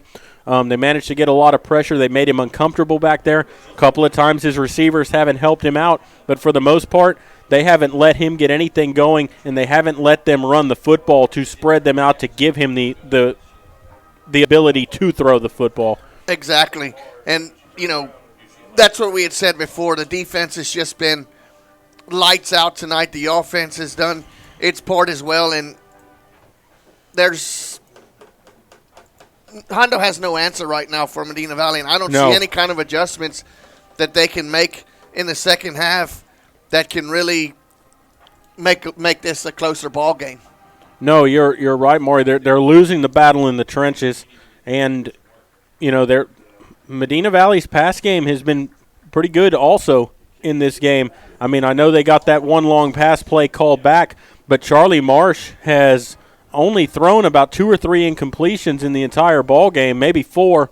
But for the most part, he's completing his passes. He's putting the ball pretty much where he wants to put it, and he's had some time to throw the football back there, and that all comes from being able to run the football. Yeah, I wish we'd have had kind of a pylon view of the play right before half, not the scoring play by Gibson. I would have liked to have seen, because it was a good job of run after the catch after first contact by Doyen. I would have liked to have seen just how close. Yeah, because he came pretty close, but the thing is, he was hit around the 6-yard line, and he managed to keep his feet and halfway crawled his way to the end zone. Yeah, and was very close, stretched that ball out at the end, and then the referees weren't making their decision over there. Almost let the time run out, not calling the timeout, but then on the next play, Medina Valley was able to punch it in the end zone to make it that 28-0 score. And an update from the girls in set 2. They've come back to tie that second set, 21-21. They were down 11-3 and 17-10 at one time in that set, and they managed to tie it 21-21. So a big rally. Hopefully they can keep that going. This would be a big momentum changer for the varsity girls. If they can get that through there and win the set. Not over yet, but they have come back to tie that set up 21-21 in the second set after dropping the first one. And so Hondo Band out there playing at the moment. We've gone over some of the key things for the second half, and then we're going to go ahead and take a break, and we will come back. You're listening to Panther Football, brought to you by North Park Chevrolet, and we will continue here in just a moment. This is MVBN, the Medina Valley Broadcast Network. Headed out to the game? Then make a stop at your local Valley Mart convenience store. With 12 area locations, Valley Mart is always right around the corner. Fuel yourself and your vehicle with quality branded gas and diesel, snacks, and fountain drinks. Always convenient, well lit with clean restrooms. Valley Mart, family owned and operated since 1984, and a proud supporter of Medina Valley athletics and area youth sports for over 30 years. Garner Abstract and Land Company, the title company with professional service and a personal touch. Garner services real estate transactions, buying, selling, and construction loans for commercial and residential. They specialize in land development and farm and ranch. Garner, offering a commitment to professionalism, confidentiality, and personal service combined with the latest technology. Garner Abstract and Land Company will work to earn your trust. Garner Abstract and Land Company, 830-346-1367. Peerless Equipment, your South Texas irrigation experts. Peerless Equipment specializes in sales and service of irrigation equipment to the agricultural and wildlife industries. This includes hose reels, big guns, pivot systems, underground pipelines, turbine well pumps, booster pumps, motors, valves, and an inventory of much more. Stop by one of their locations in Hondo and Pearsall, or give them a call at 210-434-7867. Peerless Equipment, bringing water to you. Tondre Gwynn Funeral Home in Castroville, Texas, has been providing funeral services to families in the Medina Valley and surrounding areas for many generations. Tondre Gwynn Funeral Home is proud to support the broadcast by the Medina Valley Broadcast Network for the athletes and students participating in this event. Go Panthers! Tondre Gwynn Funeral Home, Castroville, Texas. You may view obituaries at Tondre, Tondre-Gwynn,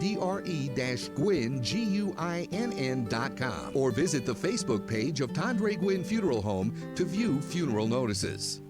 You're watching Medina Valley Football. This is the Medina Valley Sports Network.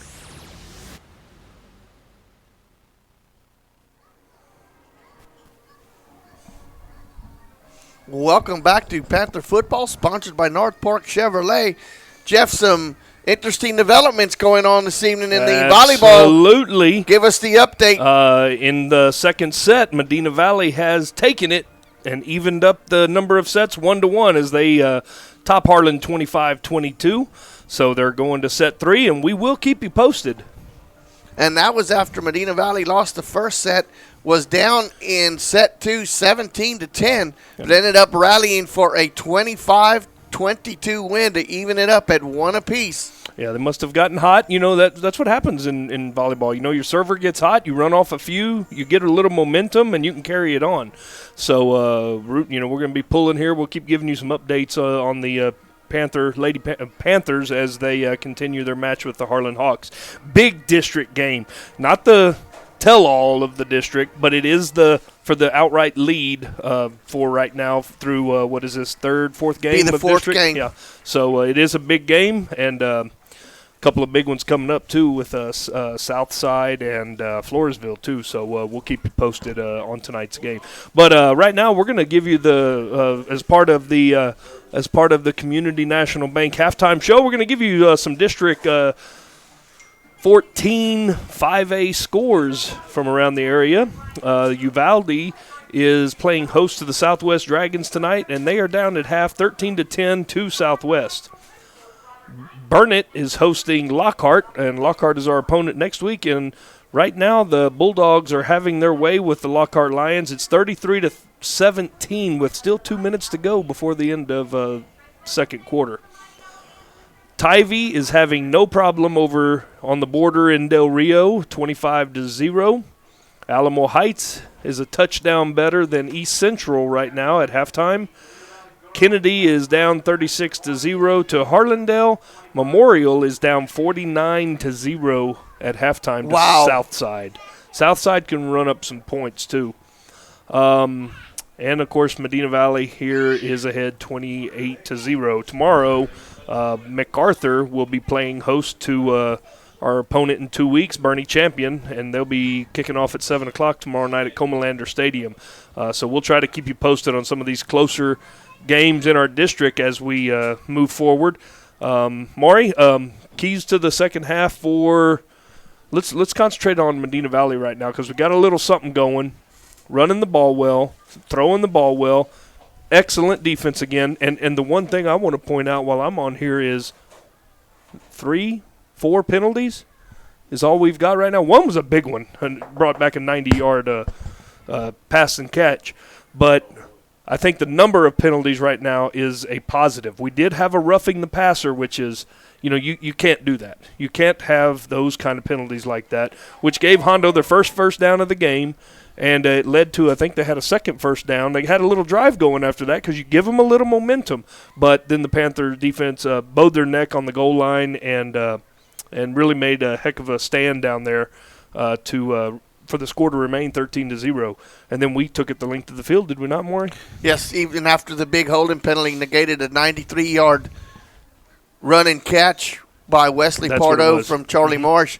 But the Panthers still, even after that penalty set them back inside the 10-yard line, Medina Valley still took control and took that drive and marched it in for a touchdown. Actually, the best thing about that is Medina Valley scored with no time left on the clock, so they will get the ball in the second half. Keys to the second half, just keep the pedal to the metal. Don't change anything. If it ain't broke, don't try to fix it. Just keep going and keep the pressure on the Hondo Owls and get some of them young guys in there. And you don't want to put it on Hondo so bad that you do things that you don't want to do to yourself. You know, so you want to make sure that you're controlled in the second half. You still want to score. You still want to play good defense. You might want to start getting some of these other kids in the game, get them some experience, because Maury, next week, that's when it counts. Yep. And you've got to go into that game next week. You got to go in with no injuries. You got to go in playing your best ball, because that game right there against Lockhart is going to be a big game. It was last year. It's going to be this year. We were lucky last year. We're not lucky, but we were fortunate last year to go 2-0. You know, we beat Lockhart, and then we turn around and beat Bernie Champion. You can't always count on that. So you got to get that first game when you're going into a district race like we're about to. One interesting score I want to pass along. Down in Corpus, two schools that we have some connections with are playing this evening. Both of them 2-0. A.C. Jones, Beeville High School, where Coach Sosa's went, and Toloso Midway, where Leanna Miller now, her married name, but her husband's the head coach down there. They are tied up at 7-all at halftime. So wanted to throw that score out there as well. But Maury, we got our band playing right now, and 8 minutes left to go in the half. So we're going to go ahead and we're going to take another little quick break right here. You're listening to Medina Valley Panther football. This is North Park Chevrolet broadcast. Anything you want to throw in there, Maury? Nope. All right, we'll be right back after this message. Who's that Coach Sosa guy you talked about? I was going to say, what the hell you got to kiss his ass for? MVBN. Garner Abstract and Land Company, the title company with professional service and a personal touch. Garner services real estate transactions, buying, selling, and construction loans for commercial and residential. They specialize in land development and farm and ranch. Garner, offering a commitment to professionalism, confidentiality, and personal service combined with the latest technology. Garner Abstract and Land Company will work to earn your trust. Garner Abstract and Land Company, 830-346-1367. Qualifications, rules, and limitations apply. Rates, rewards, and restrictions may vary by account. Contact institution for details. Tickets, popcorn, and sodas. That'll be $35. Cash or debit? Debit! I mean, I'd like to use my debit card, please. Can I do it? Okay. All right. Swiping now. What if paying with your debit card was always this exciting? Kasasa Cashback is a free checking account that pays you for everyday debit card purchases every month you qualify. Plus, with ATM withdrawal fee refunds nationwide, that's a lot of extra cash to spend on whatever you like. Ask for free Kasasa checking at Community National Bank. Member FDIC. Double T Outfitters offers deer, dove, turkey, quail, and exotic hunts in Southwest Texas on over 20,000 low-fenced acres. They facilitate professional guide services, lodging, and fantastic meals while providing the best in Southwest hunting. Contact Double T Outfitters to find out details about their current package hunts. Contact owner Brett Ferguson at 210-413-1597 or online at doubleThunting.com. Here at Medina Valley Broadcast Network, we love all sports. We currently broadcast football, volleyball, basketball, softball, and baseball. We not only serve Medina Valley, we also can broadcast other schools in the area in multiple sports. If your business is interested in having us broadcast a single game or a season, and you want to be part of the action, contact Jeff Stivers at 830-931-4504 or email him at jeff@mvbn.net.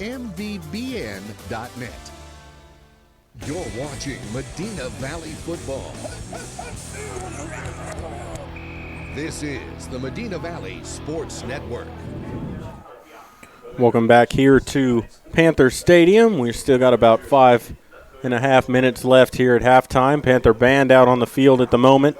The football team has come out and kind of doing some calisthenics, getting warmed up for the second half. A 28-0 lead for Medina Valley at the half. And Maury, what are some of the keys you have for this second half for the Panthers? What do they want to do here in this second half?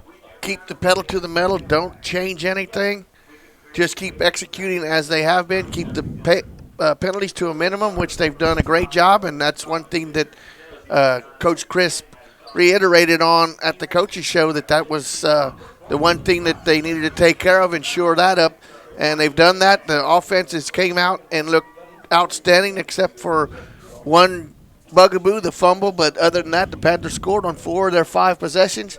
I really don't see any adjustments really that the Owls can make that can make this much of a difference in the second half. No, I think you're right, Maury, and Medina Valley's going to get the ball to start that second half, and if they can run the ball the way they did in that first half and eat some of that clock up and shorten that third quarter a lot, Hondo's going to be hard. They're going to be hard pressed to find some offense to start with, and then if the Panthers can come out on that first drive, shorten that third quarter, put some points on the board like they've been able to in the first half, I think that's just a backbreaker for the Owls. Well, and the main goal now is, the game is pretty much, I don't want to say all together decided, but 95%, Medina Valley's going to win this ball game.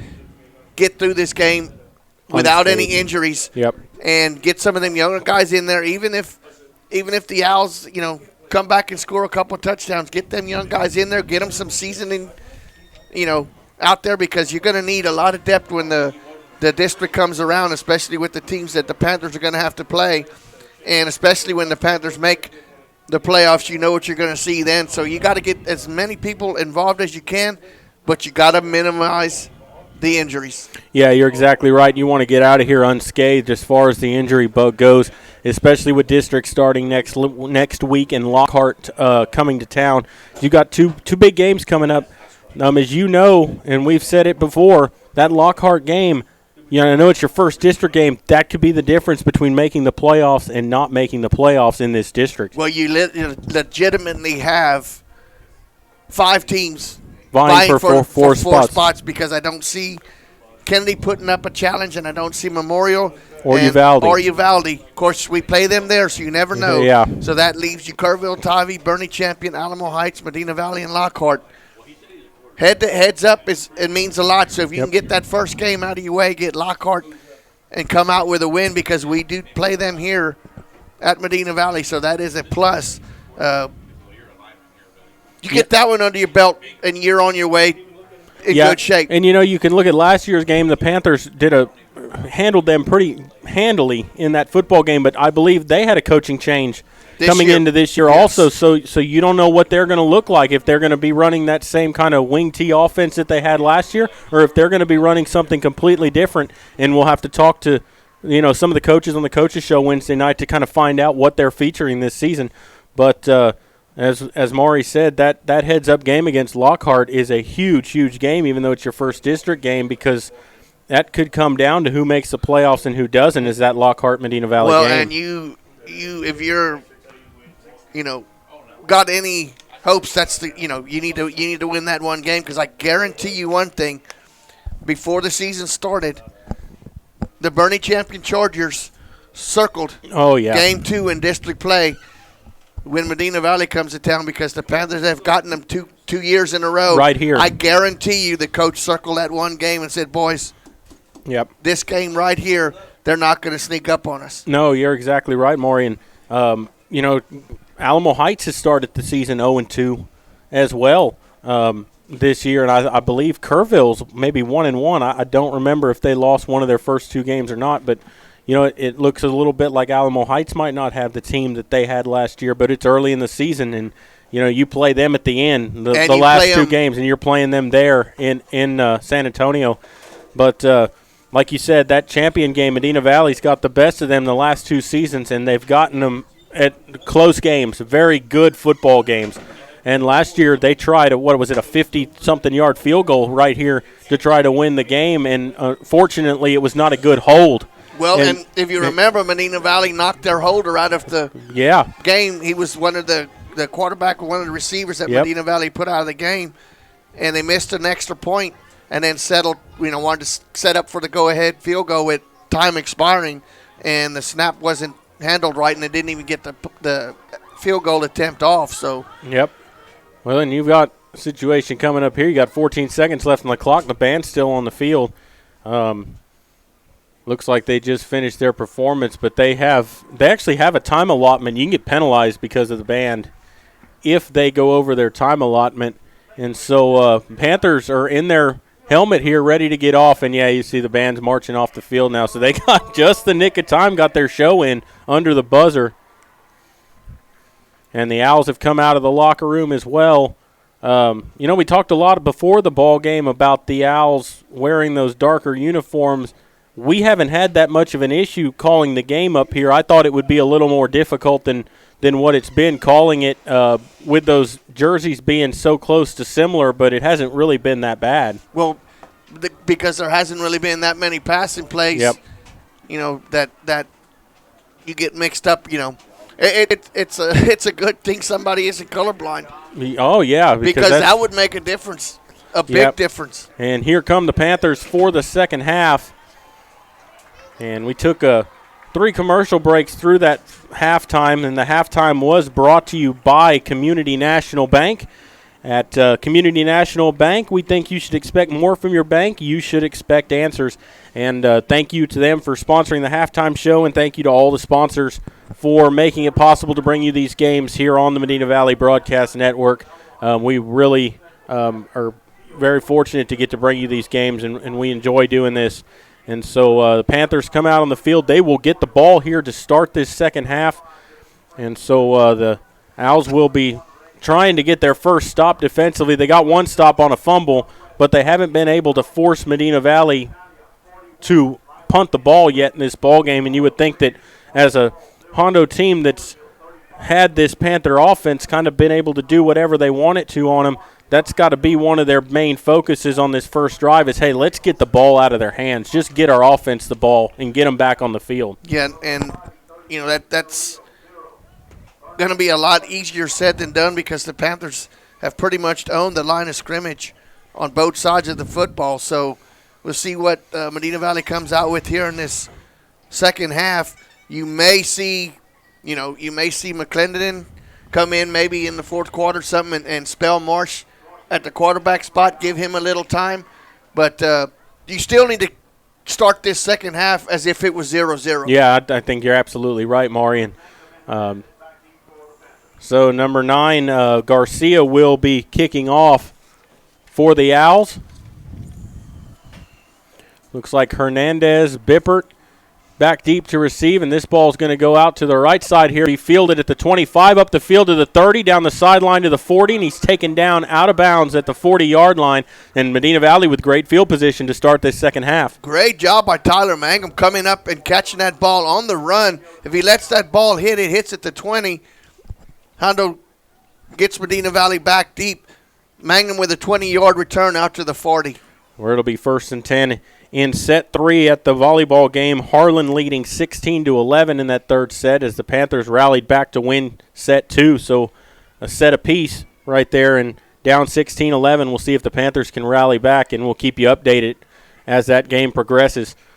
Panthers come onto the field here straight to the line of scrimmage on 1st and 10 from their own 40-yard line. They'll send Pardo in motion. They're going to fake it to him. Marsh keeps it up the middle, looking for some running room as he gets across the 45, and he falls forward to the 49-yard line. A pickup of 9 yards on first down. It'll be 2nd and 1. Good job that time by Marsh as he faked it to Pardo, and that offensive line opened up a big hole right there in the middle of the defensive line, and Marsh able to get another 9 yards with his legs. Pimentel on the stop for the Owls, but not before 9 yards down the field. 2nd down and 9. Empty backfield. Gibson slotted out to the right side. 5 wide receivers in all here for the Panthers. Marsh looking to throw with some time. Fires over the middle. He had Pardo open and he underthrew it. I wonder if he thought Pardo was going to cut that route off and sit there or what, but looked like they weren't on the same page. But he had him open. It's going to bring up 3rd and 1. Wow. Wide open. And so 11-14 to go here in the third quarter. 3rd down, 1 yard to go here for the Panthers. I wouldn't expect anything but a option here to either hand it to Gibson or Marsh keep it himself. Takes that snap, they'll hand it to Gibson, and he's going to get a first down, and Moore still on his feet, pulling defenders across the 40 down to the 37-yard line. A pickup of about 12 yards, and it's going to bring up 1st and 10 for the Panthers. Gave Paul Arredondo a ride downfield about 10 yards after they met at the line of scrimmage. Yep. Big, hard run there by James Gibson. Ball spotted at the 38-yard line of Hondo. Out of the shotgun here. 2 wide out right. Garrison Garza isolated out to the left side. Now they'll send Pardo in motion. Marsh going to keep it up the middle himself. A helmet goes flying off, and then Marsh is going to get 2 yards on the keeper. It'll bring up 2nd down and 8. That was your center that lost his helmet, so he's going to have to come off the field. That's Spencer Payne. He's going to have to come off the field for one play, and he's lobbying with the official. How do you think my helmet got taken off? It was by one of the defenders grabbing it. So 2nd down, and like you said, Maury, that your center coming out of the ball game, your snapper here, we'll see. For one snap here, hopefully. 54 is in there doing the centering right now. And there's no 54 on our roster. Well, I could have swore it was out 54. Of the eye, so they're going to pitch it to Pardo, going to the right side, turns it upfield with a big hole. You got a flag flying. Pardo's gone for a touchdown, but this is going to come back for a holding. And poor Wesley Pardo, that's 2 touchdowns. He's going to have negated, and he was gone, untouched to the end zone. They're going to call that on the edge. And that's the second time that a receiver's going to get caught holding out there on the outside. And it is a hold against the Panthers, so that is going to come back. So Pardo with having 12 points taken off the board for him in this ball game. One of them was a 97-yarder. Wow. I mean, a 93-yarder. Yeah. And that one was going to be a 39-yard touchdown run, untouched. And so Medina Valley with that penalty. You know, they have cleaned up the penalties in the ball game so far, but you've had 2 penalties that took points off the board. Out of the shotgun here, it's going to be 2nd down and 11 here for the Panthers. Pardo in motion left to right. Marsh to throw, sets up, fires over the middle, complete to Doyen, and he's going to get taken down from behind around the 10-yard line. Good slant route that time by Doyen, got inside the defender, 1st down Medina Valley. Munoz with a touchdown saving tackle, but a good throw and a good catch right on the money, hit Mason Doyen right in stride. And that'll be spotted at the 12-yard line. It'll be 1st down and 10 Medina Valley. They can pick up a 1st down inside the 2. 9:48 to play here in the 3rd quarter. 3 wide receivers out to the left. Medina Valley moving right to left here in the 3rd. From the gun, looking to throw. Marsh with some time, fires it down the end zone to the corner, and he overthrew Haney, his intended receiver, and it'll bring up 2nd down and 10. Good coverage out there on the edge by the Hondo defender. Had Haney blanketed. Good job by Marsh, Jared. I think that was just a throwaway there out of the end zone. And the other thing, if you're going to put air under one here, the wind is at his back a little bit here, so he's going to have to judge that a little bit more too. Because the higher you throw that ball up there, the more that wind's going to catch it. So on 2nd down and 10, the Panthers come to the line. Split backs, Pardo and Gibson to either side of Marsh. 2 wide receivers out to the left. They take the snap, hands it to Pardo around the left side, trying to get to the corner, turns it upfield to the 10-yard line, still on his feet, dragging a defender down to about the 6. Good hard run by Wesley Pardo, and it's going to bring up 3rd down and about 3 or 4 yards here, depending on the spot. Looks like 3rd and 4. Pimentel on the stop for the Hondo Owls, but Jared, it looked like they were going to have Pardo stopped. He just used his speed to get to the outside and then cut it back up against the grain. Good hard running there by Wesley Pardo. 3rd and 4 here. Ball at the 11-yard line. Needs to get down to around the 2.5 to get a 1st down. Out of the gun, Marsh. Gibson is loaned back to the right. Takes the snap. Hands it off to Marsh is going to keep it himself, and he's going to turn it into the end zone for a touchdown on that right side. Good job faking it to Gibson. They all collapsed on him, and Charlie Marsh in for the touchdown, 34-0. And here comes Sandoval on to try to tack on the extra point. Marty does the snapping for the Panthers. McClendon doing the holding, and we saw how valuable that was because the first snap was high. McClendon got the ball down and still gave Sandoval the opportunity to put it through. And the Panthers go with the swinging gate here. And so good snap, kick up. It is good. There is a flag down on the play. I think they're going to false start against the Panthers. I'm going to say I thought somebody flinched on the inside there. And so the Panthers will have to re-kick this. As Sandoval will get a chance from about 5 yards farther away here. Instead of a 20-yard attempt, you'll get a 30-yard attempt here. Ooh. Yeah, I mean, well, there they go. I was going to say, they moved it 10 yards back. Yeah, they moved it 10 instead of 5. Yeah. So the ball's going to be placed at the 15-yard line, so this will be a 25-yard point after attempt for Sandoval. And his kick is blocked right up the middle for the second time, and that is not on the kicker. That's on your line right up the gut. That's the second time they've come right through untouched. I mean, how do you come through that clean the middle of the offensive line? Oh, that you need to shore that up, definitely. Yeah, because that's something big. That could be a 3-point swing. Yeah, and we saw how valuable extra points are in that game last week. They're a valuable part of the football game. Didn't we see how valuable it was when we played Lockhart? Yeah. Didn't we block extra point and run it back for a 2 2-point points. conversion? Yeah, we absolutely did. And get by in the ball game? Yeah, because Medina Valley was ahead in that game pretty good. Lockhart hung with them right to the end, and like you said, yeah, it was a 2-point outcome was the difference in that ball game, and that was the 2-point that Medina Valley ran back after the blocked extra point. They play a big role. I know that, a lot of times like it's just a point after Temple. Yeah, but, when you get into college and stuff, they're pretty much, you're going to make them. But in a high school game like this, they're a big deal. They play a bigger role. And so the Panthers lose the third set in the volleyball game, 25-19. So they're down 2-1. Kickoff here brought to you by Valley Mart and Royce Grove Exxons. There's a high end-over-end kick that's going to bounce at the 15-yard line, be played at the 12, dances his way up the sideline for about 8 or 9 yards, up to about the 22, 23-yard line. And it'll be 1st and 10 for the Owls.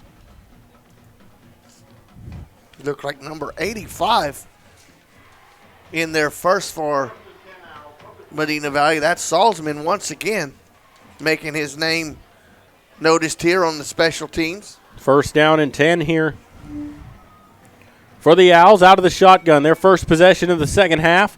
Garcia takes the snap. He's rolling out to throw, fires, has a man complete, makes the first man miss, and he turns around, spins up to the 35-yard line. Devin Stubing and Tanner Bippert on the stop.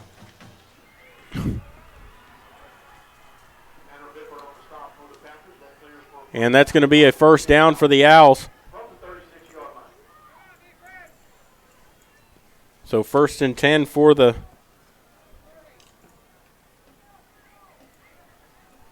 Owls as they have the ball at their own 36-yard line, 1st down and 10. Garcia here in a pistol-style offense. Takes the snap, hands it off to the fullback Winchester, and he is going nowhere. Gets to the line of scrimmage, and that's going to bring up 2nd and 10, and a late flag flying in. Joe Tarvin on the stop there for the Panthers.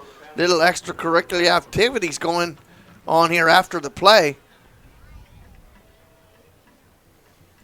And so they might get Medina Valley here for an unsportsmanlike conduct. They always catch the second one. And that is the call on sportsmanlike conduct against Medina Valley. So the Panthers going to give them 15 yards here in a 1st down. And it's going to be 1st down and 10 for the Owls as they will move it into Medina Valley territory, 1st and 10 from the Panther 49-yard line. The Owls haven't had much offense in this game, but when you give them chunks of yardage like that, that really helps them out a lot. Out of the I formation, Garcia under center, takes the snap. Going to roll out, looking to throw, throws against his body, almost picked off. Number 1 for the Panthers in there, that was Dawson Grove flying to cut that route off, almost got the interception. Read that beautifully, cut in front of the receiver, just could not bring it in. A little ball thrown a little high. That'll bring up 2nd down and 10. Good pressure in the face of Garcia, forcing him to throw that ball maybe a little earlier than he wanted to. So 2nd down, 10 upcoming here as the Owls come to the line of scrimmage. Out of the shotgun, 4 wide receivers here, 2 on each side. Winchester, the lone back, and they're going to blow this dead here. You're going to get a delay of game against the Owls. And so that'll be 5 yards. It'll make it 2nd down and 15. So just when Hondo was on the plus side of the field, that moves them back to their own 46. So 2nd down and 15 upcoming here. 7:34 to play, 3rd quarter. Out of the shotgun, takes the snap, looking to throw. Garcia, a lot of pressure up the middle, lets it fly, and that's going to be picked off by Medina Valley, number 6, Michael Tomasia on the interception at the 28-yard line, and it'll be 1st and 10 Medina Valley. Garcia just threw that one up for grabs in the traffic, and Medina Valley comes down with it. Great job by Tomaselli and turnovers are now even, one and one. Yeah, Tomaselli did a good job intercepting that. Jumped in front of that receiver over there, came down with the football, and it's going to be first down and 10 for Medina Valley with 7:23 to go. And the Panthers will come straight to the line of scrimmage. Out of the shotgun, 3 wide out right. Panthers moving right to left. Gibson the lone back. They'll send Pardo in motion from right to left. Takes the snap. Fakes it to Gibson, looking to throw. Sets up with time. Now he's going to have to scramble. He's sacked back at the 19-yard line, or make it the 21-yard line. And that's the first time we've seen Marsh where he didn't have anywhere to go with it, and he wasn't able to escape the pressure. That was Sebastian Lopez on the sack there for the Hondo Owls. Loss of 6 yards, 2nd and 16 as the ball moves back to the 22-yard line. And it's 6:56 to go. And Burnett beating Lockhart at halftime 40-17. Takes the snap, faked it to Pardo, got blown up, and Marsh keeps it himself, but he's going to get back to the line of scrimmage, and it'll be 3rd down and 16. Arredondo on the stop for the Hondo Owls. That's the first time we've seen Hondo really get Medina Valley for, first of all, the sack for the loss and then the no gain right there. 3rd down and long is the first time the Panthers have been in a 3rd and long position really all evening. And they'll send 3 wide receivers out right here. Gibson the lone back. Out of the shotgun, Marsh takes that snap, looking to throw. They set up the screen in the middle of the field. Haney looking to make a move, makes a man miss, gets up to the 30-yard line. He's going to be short of the first down as they still try to move the pile. Gets it up to the 31, but it's going to be 4th down. A pickup of about 8 yards on the play. 4th down for the Panthers. So 4th down, 7 upcoming. And it looks like number 12 for the Panthers, Sam Clendenin, is going to punt it away.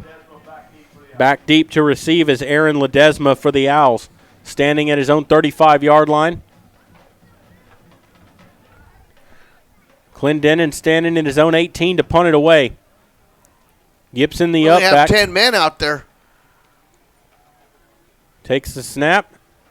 Gets the punt away, an end-over-end kick that's going to bounce at the 40. Ledesma's going to field it at about the 32, and he's going to get up to about the 36, make it 37, 38-yard line, and that's where the Owls will start. The first time the Panthers have had to punt in the ball game. J.J. Marty on the stop there for the Panthers on special teams there.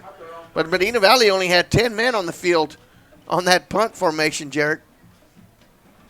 Yeah, and, fortunate that they were able to cover that punt and make the tackle down there. It'll be 1st and 10, Hondo from their own 38. Got a whole new defensive front here for Medina Valley.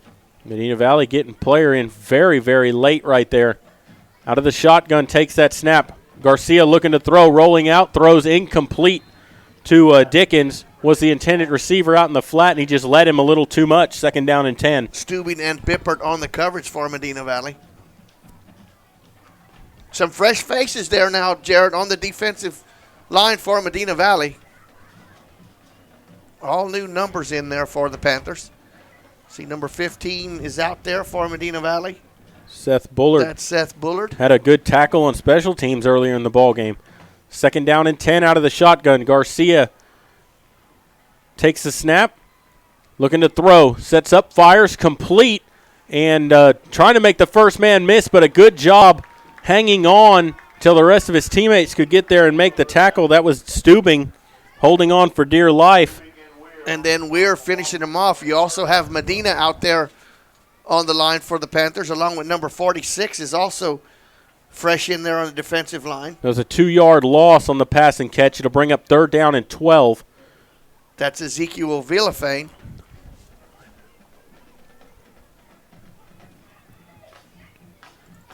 Out of the shotgun here on 3rd and 12. Takes the snap, rolling out right. Throws back on the screen, incomplete over the head of the intended receiver. There's a flag down and another late flag coming in. That was late as could be, and there was a flag around the vicinity of holding, and then another one here that's going to be unsportsmanlike. Well, that's going to go against Medina Valley, and that's going to give them a 1st down. Yep. And that's twice now the Panthers have extended drives with personal foul penalties, just silly penalties that don't need to happen. It's after the play. Yeah, they're talking this over. You're going to get hands to the face against Medina Valley. That's the first flag. Yep. Then this other one will be a dead ball, and you're going to get 15 more. We'll see. No, they're only going to take one. Oh, that's a mouthpiece laying down there at the 33.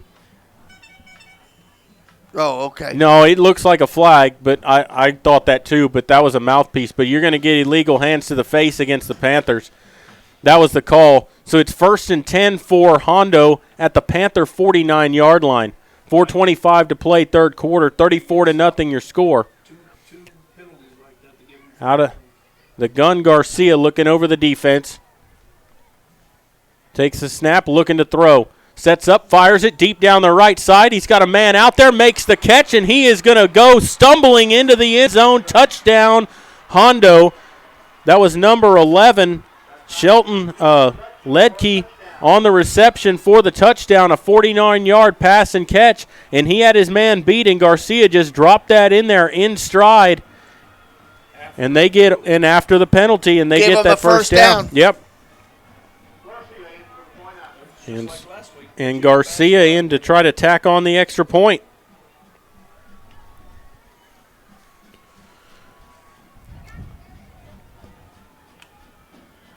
Pimentel, the holder, takes the snap. Kick is up, and he will drive it through the uprights. So with 4:16 to play in the third quarter, your score, Medina Valley 34, Hondo 7. Update from the volleyball game in set 4. Medina Valley leading Harlan 9-7 early in that set still. Panthers trailing 2-1 in that match so far. So Panthers needing to win that fourth set to force a fifth one there to stay alive in that game. And so the Owls managed to get some offense there against Medina Valley on a 49-yard passing catch from Brandon Garcia to Shelton Letke. Couple of juniors for the Owls hooking up there to get their first points of the ball game. And the Owls will try to kick it away here, and I wouldn't be surprised if the Owls try to some kind of something here to get this ball back, because they've stopped Medina Valley in the second half just now, and it looks like a little bit of momentum swing here the way that they played in the last couple of possessions, but they need some possessions in a hurry. Well, and the Panthers right there extended a drive on a third down, which would have set up a 4th down and 13. Panthers get charged with a personal foul, hands to the face, and that kept the drive alive, and Hondo ended up producing points, getting the first points on the ball game for the Owls. So Garcia ready to kick it away here for the Owls. Runs up on it, and he does boot it away. A line drive kick that's going to go into the end zone. Fielded by Bippert, and he's going to bring it out. No, because it went in the end zone, it's a touchback because the ball actually bounced in the end zone. So it'll be a touchback. And Medina Valley will have it 1st and 10 from the 25-yard line. Panthers need to get something going here. Jared, need to eat some time off the clock here. Still got 4:14 left to go here in the third quarter. Yep. 34-7 your new score. 4:14 to play. Panthers straight to the line of scrimmage here. Panthers out of the shotgun. Takes the snap, hands it to Pardo. Cuts it up the field, and he's going to get a few yards on the play. Gets it to around the 30-yard line. Picks up 5 yards. It'll bring up 2nd and 5. Good pickup by the Panthers on first down. Greg Guerrera on the stop there for the Hondo Owls. All the starters still in there for that Panther offense in the ball game. 3:50 to play third quarter. Panthers leading 34-7. Split backs, Pardo and Gibson. Marsh out of the gun. 2 wide out right. Hands it to Pardo again with a burst of speed for a first down across the 35, fighting his way up to the 40. Picks up 10 yards, 1st and 10 Medina Valley. Good hard running there by Pardo. Sebastian Lopez on the stop for the Owls, but not before Pardo stretches the chains all the way out to the 40. First down 10 for the Panthers. 3 wide outright. Doyen by himself out to the left side of the formation. Takes the snap, hands it to Gibson. Gibson lays the shoulder down and just ran right over number 84, Greg Guerra, for the Owls. He picks up 6 yards. It'll bring up second down and 4. Guerra was able to bring him down, but not before he got the worst of that collision. Yes. 2:55 to play in the third. Ball on the left hash here. Panthers move right to left. 3 wide outright for the Panthers. Marsh out of the gun, takes the snap. Going to hand the ball off to Gibson. Bounced off one tackler. Falls forward across to the, looks like to the 49-yard line of Hondo. Picks up the first down. It'll be 1st and 10 Medina Valley. Mason Bragdon on the stop there for the Hondo Owls. That's a good spot there. Yeah. Looked like he was going to be a little short, but Gibson did fall forward with the ball. So first down, Panthers in plus territory here on the Hondo 49. Panthers come out in the same formation, 3 wide outright. Marsh takes the snap, keeps it himself this time up the middle, and he gets across the 45, pushing his way down, trying to move the pile across the 40, still moving the pile. Inside the 40, inside the 30, 35, and he is finally brought down at the 36-yard line. Picked up 14 yards. They had him stopped around the 40, and the pile moves another 4 or 5 yards. Well, that was nothing but a rugby scrum for the last 10 yards. Yeah. Ball spotted at the 36-yard line of Hondo. First down and 10 for the Panthers. Marsh out of the gun. Pardo slotted out right. 3 wide receivers out there. Gibson, the lone back, takes the snap. Marsh to throw. Fires it complete to Haney, who gets hit right away and taken down, but he does pick up 4 yards, 5 yards on the play. It'll bring up second down and 6 coming up here for the Panthers. Tapia on the stop there for the Hondo Owls. So Haney with a 4-yard gain on the pass and catch. Ball down to the 32-yard line.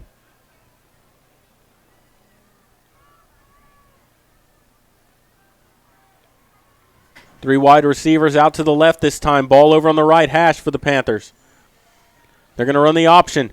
Marsh keeps it up the middle. And number 32 for the Owls hanging on. Sebastian Lopez on the tackle. Picks up about 2 or 3 yards. It'll be 3rd down and 4 coming up. Should be 4 down territory here on this part of the field for Medina Valley. Yeah, ball at the 29-yard line. They need to get down to the 26 for a first down. So 3rd and 3. They'll send 2 wide receivers out to the short side of the field on the right. Takes the snap, hands it. Pardo coming over to the near side, looking to cut it upfield. And he's going to be short of the first down, I think, by about a yard. Tried to cut it up and fight for some yards, but a good job by the Hondo defense. It's going to bring up 4th and 1. Frankie Garcia on the stop there for the Hondo Owls. Ball at the 27. Panthers need to get to the 26. They're going to go forward here on 4th down.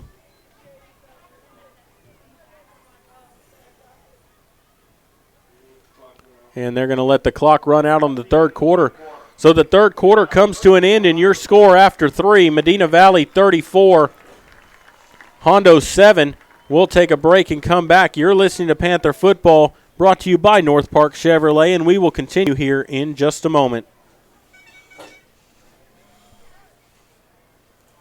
Security State Bank, your financial partner since 1925 with one simple goal, to be the best bank possible to the families and businesses of South Texas. Check out Security State Bank's competitive rates and services from local people you know and trust. Serving South Texas with 7 convenient locations, including 1726 Highway 90 East in Castroville. Call 830-538-9898 or online at securitystbk.com. Equal housing lender. Member FDIC.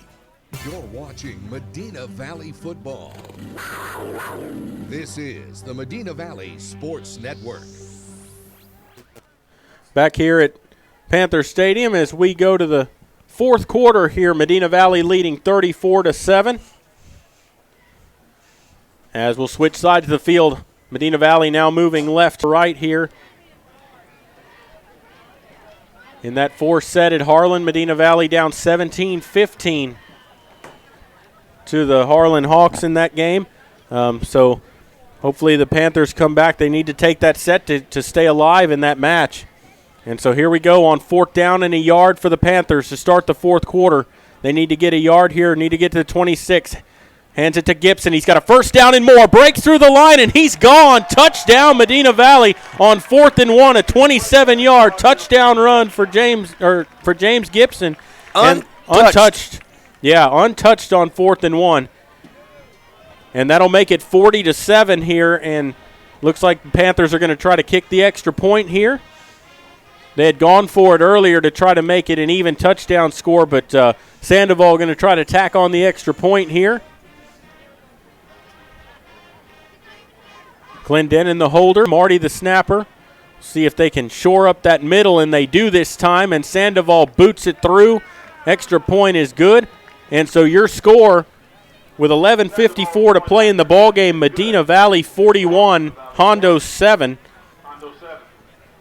And on that 4th down and 1 call, just untouched on his way to the end zone, James Gibson, and you had to know that, he was going to have something to do with the football there, and that offensive line for the Panthers just opened up a huge hole to run through. Yeah, and, once he got past the first line, nobody touched him, and nobody touched him on the first line either. He went untouched for the points, and Medina Valley's extended the lead now by 34. And so 11:54 to go. 41-7 is your score. And so we're going to get the Owls out here. You're going to have Ledesma to return along with Munoz for the Owls as Sandoval ready to boot it away. Kicking into the wind here. Panthers now moving left to right. Kickoff brought to you by Royce Grove Exxon and Valley Mart stations. And there's a high end-over-end kick that is going to bounce, be fielded by Munoz at the 19, and he's going to try to get to the outside, try to turn the corner up to the 30, and he's going to be pushed out of bounds around the 31, 32-yard line. We'll see where they spot him. But flag came down late. Late flag coming down on that far sideline. And Jared, for the Panthers, that's going to be against Hondo. Yes, that flag came in very, very late. To go over that offensive line that made that hole for James Gibson. Left tackle, Zach Lawyer. Left guard, Gio Villafane. Center, Spencer Payne. Right guard, Justin Hutnack. Right tackle, Jared Lackey. Yeah, and those guys have been playing an excellent game. Lights out. Yeah, absolutely. First and 10 Owls from the 20. Because, Gibson scored, 5 of the touchdowns here, but that's all credit to his offensive line really being able to open up those holes for him. Out of the gun, Hondo Garcia's going to keep it. Broke 1 tackle, broke 2 in the backfield, and he finally gets taken down around the 22-yard line. Picks up 2 yards on the play, and it's going to be second down and 8 coming up here for the Owls. Joe Tarvin and Emmanuel Rijos on the stop there for Medina Valley. So second down and 8 upcoming here as Hondo comes back to the line of scrimmage out of the I formation. Dickens, the deep back here for the Owls. Takes the snap, hands it to Dickens, trying the right side of the line, and he's going to drop for no gain right at the line of scrimmage. It'll be third down and 8. And, Jared, now you have your starting defensive line in there, but you have new linebackers. One of them is Rijos.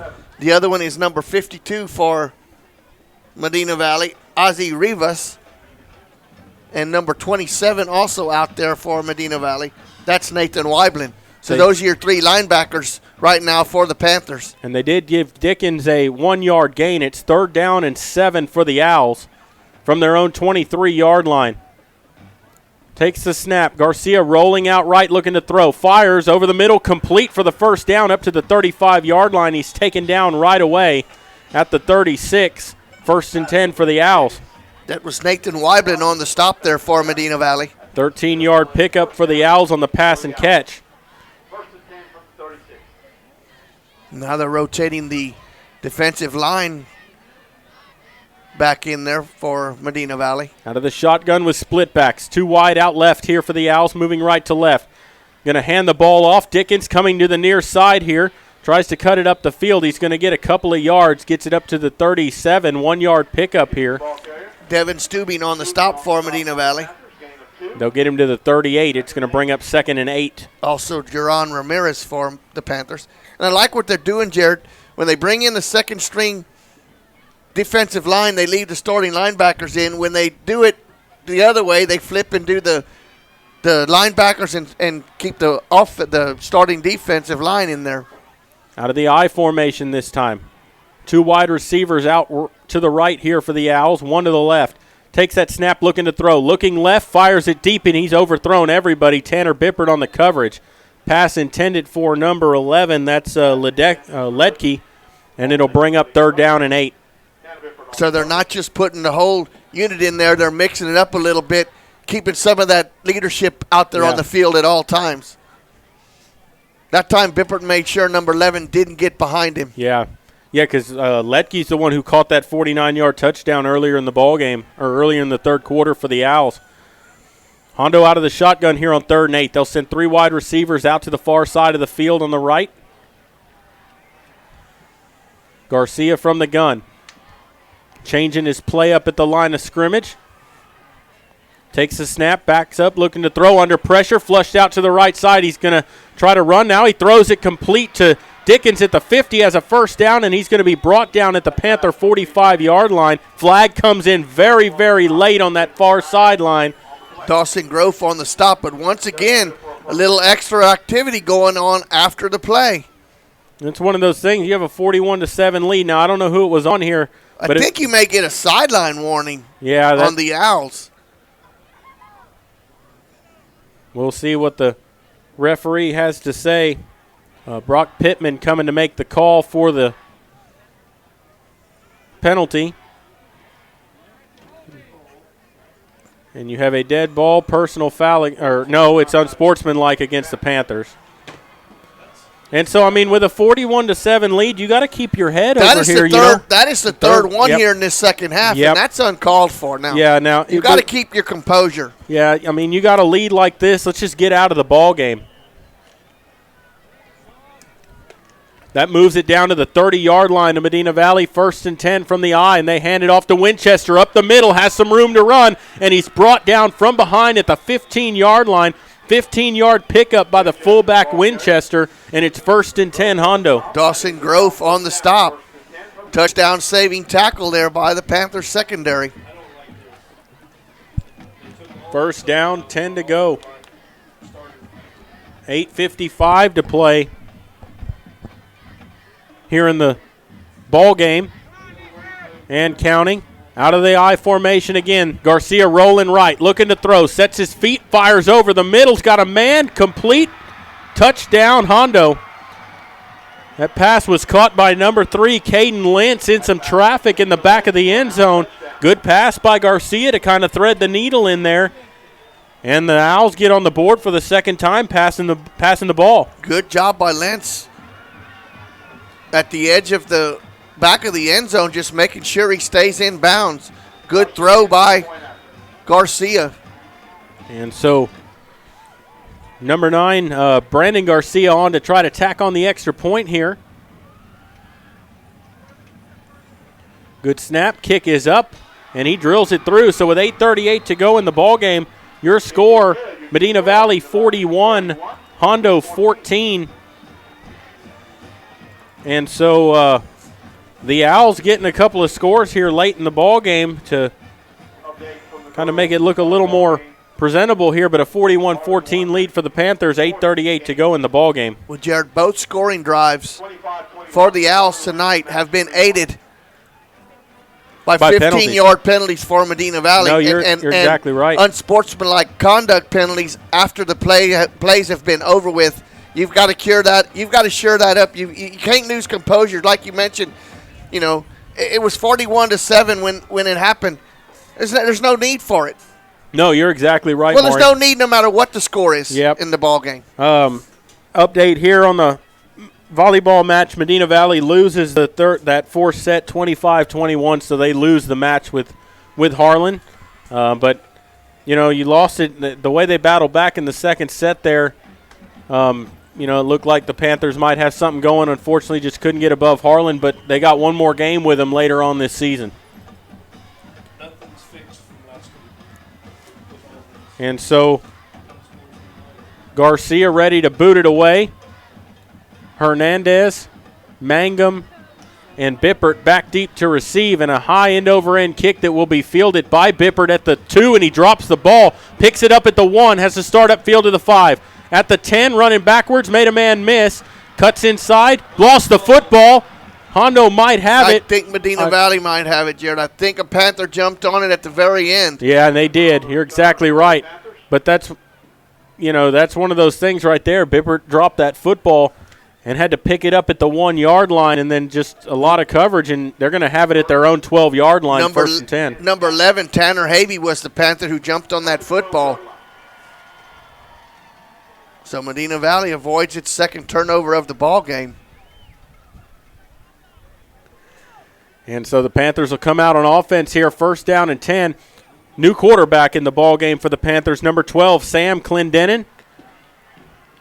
And Clendenin taking his first snap, takes the snap, hands the ball off. All right, coming to the near side, made one man miss, gets up to the 14, 15-yard line. That's number 24 on the carry, Diego Morales. He was tackled by number 24 for the opposite side, Joseph Tapia. Picked up 4 yards. It'll bring up second down and 6. So second and 6 coming up here. Split backs here for the Panthers. Looks like Morales and Pardo, they fumble the ball, picks it back up on the snap, Clendenin, and he gets back to the line of scrimmage. It'll bring up third down and 6. Greg Guerrero on the stop there for the Hondo Owls. Ball at the 16-yard line. Third down. 7:30 to play in the ball game and counting. As Clendenin gets the play in from the sideline here, gives it to his offense, and they come to the line of scrimmage here on third down, 6 to go. Out of the shotgun. Morales to the lone back. To his left. Panthers moving left to right. Clendenin takes the snap, looking to throw, fires it. Incomplete, in and out of the hands of number 7, Josh Regosa's intended receiver. Pretty good pass there by Clendenin. Regosa just not able to haul it in. Just couldn't bring it in. Number 2 was on the coverage there, Aaron Ledesma for Hondo. And the Panthers are going to have to punt it away here. Is this the first 3 and out of the ball game for the Panthers on offense? Second 3 and out? They had it earlier in this half, just before Hondo scored that was on first the sack. touchdown. Yep. Okay. So fourth down. And so the Panthers, again, had 10 men on the field, had to get somebody in very, very late there. And Clendenin gets that punt away, a high spiral punt that will take a Hondo bounce and be down by the Panthers at around the 36-yard line. That ball bounced on the 40, kicked back to the 37 is where they'll spot it, and it'll be first and 10. Hondo with very good field position here with 7:06 to go in the ball game. Well, Jared, if I'm one of the coaches here for Medina Valley, the first thing I'm going to do is when we get in there, I'm going to kind of talk a little bit about losing their cool on these unsportsmanlike conducts, and then I'm going to say we need to work on our special teams. Yeah, you've had 2 extra points blocked straight up the middle, both times blocked straight up the middle. 2 times your punt have went out there with 10 guys. Yep. Out of the gun, takes a snap, looking to throw, fires as he gets hit, and that's going to be picked off by number 4 for the Panthers. Noah Regosa makes that interception, and he was just running way in front. He looked like the receiver on that play as Garcia got hammered as he threw the ball, overthrew it, and Regosa right there for the interception. Well, and you can aid number 15, Seth Bullard, for the rush on the quarterback. Yeah. Garcia had to get rid of it way before he wanted to because Bullard was coming in there. And a great job. He sprawled out horizontal to bring that interception in. A great play down the field by number 4. And it'll be first and 10 for Medina Valley from their own 8-yard line. Out of the gun, Clendenin takes the snap, hands it to Morales up the middle, and he's not going to get much, maybe a yard on the play. It'll bring up 2nd and 9. Second unit in there for the Panthers. Not getting much push there. No. Will Winchester on the stop for the Hondo Owls, along with Aguilera. 2nd down, 9 upcoming. Play comes in from the sideline. 6:28 and counting to go here in the ball game. Out of the shotgun, split backs for the Panthers. 3 wide receivers, takes the snap. Going to run option left side. Clendenin's going to keep it himself. Looking to get outside, and he's going to pick up maybe, he didn't pick up anything, got back to the line of scrimmage. It was cut down by Jason Pimentel. And that's going to bring up 3rd down and 9. No gain on the play. 3rd down. Caden Hernandez brings the play in from the sideline. Number 82, Clayton Brawley, checks out of the ball game. And also coming back in, Josh Rigosa on 3rd down and 8.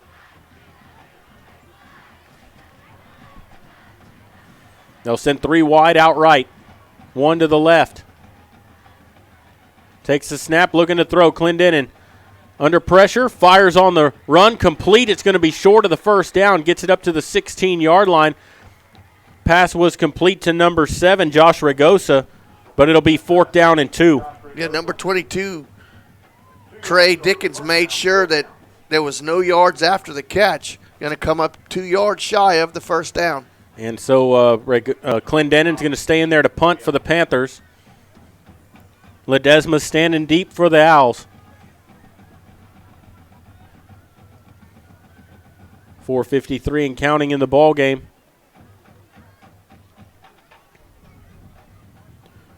Good snap. Clendenin's punts away, a high spiral punt. Fair catch called for and made at the 49-yard line by Ledesma. And it'll be 1st and 10, Hondo with 4:39 to play. And so winding down here in this ball game, and Maury, we've seen some unsportsmanlike conduct penalties here. We talked at halftime about how it looked like the Panthers had kind of cleaned it up. Kind of lose their head a little bit here with 3 personal fouls like that, unsportsmanlike against them here in this game. Fortunately, you have this big lead, but you've managed to let them put up 14 points after penalties kept the drive alive. And so Hondo back at it again here. They hand it to Dickens up the middle. Gets 2 yards from the I formation. It'll bring up 2nd down and 8. Good stop there for the Panthers by Jaron Ramirez. And Jared, that's one thing that you're not going to get away with against the Lockharts and the Bernie Champions and the Tivy Antlers. You're not going to give up. You're not going to get away with giving them up extra possessions. Yeah, because you're not going to beat those teams 41-14. Out of the shotgun, Garcia hands the ball. Dickens coming near side, cuts it up the field. Made one man miss, but he gets back to the line of scrimmage. Panthers drop him for no gain. It'll bring up 3rd and 8. That was Emmanuel Rijos on the stop there for Medina Valley. 3:51 and counting to go here in the ball game. And like we mentioned earlier, Lockhart coming to town next week as district play will start. But the good thing here is Medina Valley, they're going to get their first win of the season. They had a lot of things that did go right for them here. The main thing they need to clean up is those unsportsmanlike penalties. 3rd down and 8 out of the gun. Garcia rolling right, looking to throw, fires, tipped and picked off by Medina Valley. That's number 8 on the interception. That's Sebastian Gutierrez. Tip drill there. It was tipped about 5 yards past the line of scrimmage and then right into Gutierrez's hands, and it'll be 1st and 10 Medina Valley. You'd like to see right now, Jared, with 3 minutes and 18 seconds left, you'd like to see this second team on offense get a little rhythm going, run out the clock here, keep the defense on the sideline. Yeah, absolutely. And your score starting the 4th quarter, I don't know if they've updated it in a while, but it's Burnett 47, Lockhart 17. So they're going to be coming off of a loss coming here to Medina Valley. Of a stinger of a loss. Yep. Out of the I formation. Clendenin under center. 2 wide out left here for the Panthers, 1 to the right. Takes that snap. Hands it to the fullback Morales, and he's going to get stuffed. Lost a yard. 2nd down and 11 coming up. Good push by the Owls on defense. Paul Arredondo on the stop there for Hondo. May even say he lost a yard there, Jared. He did. 2nd down, 11 coming up.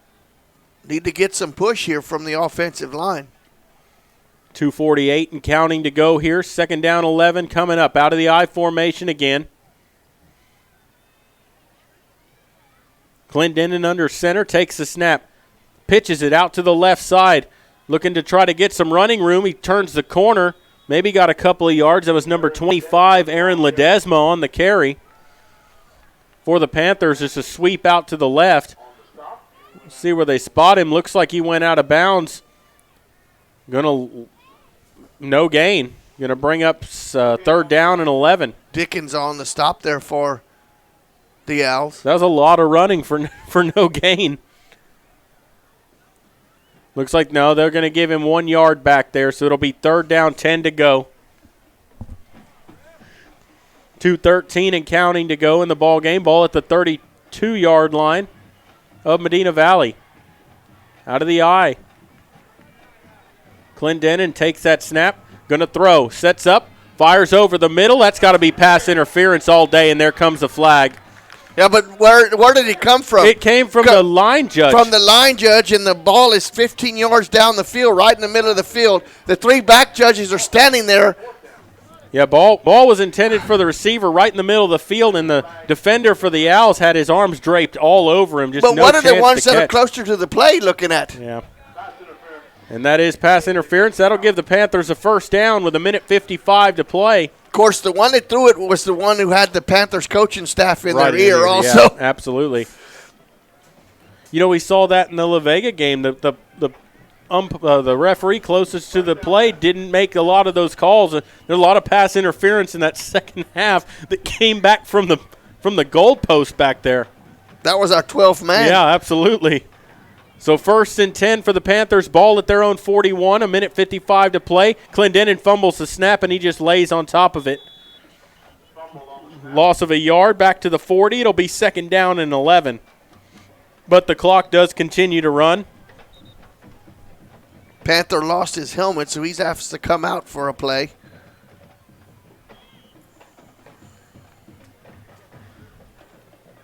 That was Cody Shearhart that lost his helmet. So 2nd down and 11 here. As the Panthers come to the line of scrimmage out of the I formation. Clendenin under center, takes the snap, hands the ball off, left side, got back to the original line of scrimmage, a gain of 1. It'll bring up 3rd down and 10. That was Ledesma on the carry for the Panthers. Derek Valdez on the stop for the Hondo Owls. 54 seconds to go here in the ball game. On 3rd down. Panthers should have to just center this ball one more time. Yeah, as the play clock's down to 13 as they come to the line of scrimmage. I formation. Clendenin takes the snap, running option. Now he pitches it back to Ledesma, who's going to get maybe a yard on the play, and that will bring up 4th down. But with 20 seconds left, the Panthers are not going to have to snap it. And Medina Valley is going to come away with the victory here as that clock ticks down under 10 seconds to go. And your final score here from Panther Stadium is going to be Medina Valley 41, Hondo 14. The Panthers will improve to 1-2 on the season. The Owls will fall to 1-2 on the season. And so Medina Valley picking up their first win for head coach Lee Crisp. And it couldn't have come at a better time because you have district starting next week. You have the Lockhart Lions coming. And we're going to take a quick break and come back to recap the game for you and wrap things up. You're listening to Panther Football, brought to you by North Park Chevrolet. And we will continue in just a moment. This is MVBN, the Medina Valley Broadcast Network. Come see why North Park Chevrolet is San Antonio's highest-rated Chevrolet dealership. You'll get upfront posted pricing with no surprise dealer add-ons on over 500 award-winning vehicles, like a new 2020 Colorado Crew Cab V6 posted at just $24,999, or a 2019 Silverado Crew Cab V8 Texas Edition, lease for $350 a month with zero down, or get 0% financing for 72 months. Plus, get a no-charge spray and bed liner and window tint. With deals like these, it's easy to see why more people are buying from North Park Chevrolet than ever before. Find new roads and experience Chevrolet, the North Park Way. A J.D. Power 2019 Dealer of Excellence for the customer sales experience. 10 minutes outside Loop 410 in Castroville or at npchevy.com. Highest rated dealer based on sales volume and customer satisfaction. Call 210-640-3184 for full price details. For J.D. Power 2019 DOE information, visit jdpower.com/DOE. Peerless Equipment, your South Texas irrigation experts. Peerless Equipment specializes in sales and service of irrigation equipment to the agricultural and wildlife industries. This includes hose reels, big guns, pivot systems, underground pipelines, turbine well pumps, booster pumps, motors, valves, and an inventory of much more. Stop by one of their locations in Hondo and Pearsall, or give them a call at 210-434-7867. Peerless Equipment, bringing water to you. Headed out to the game? Then make a stop at your local Valley Mart convenience store. With 12 area locations, Valley Mart is always right around the corner. Fuel yourself and your vehicle with quality branded gas and diesel, snacks, and fountain drinks. Always convenient, well lit with clean restrooms. Valley Mart, family owned and operated since 1984, and a proud supporter of Medina Valley athletics and area youth sports for over 30 years. You're watching Medina Valley Football. This is the Medina Valley Sports Network.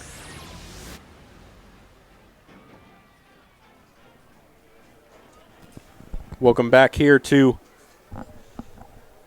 Panther Stadium as Medina Valley wins the ball game here against the Owls, 41-14. What is your final as the Panthers take their first victory of the season?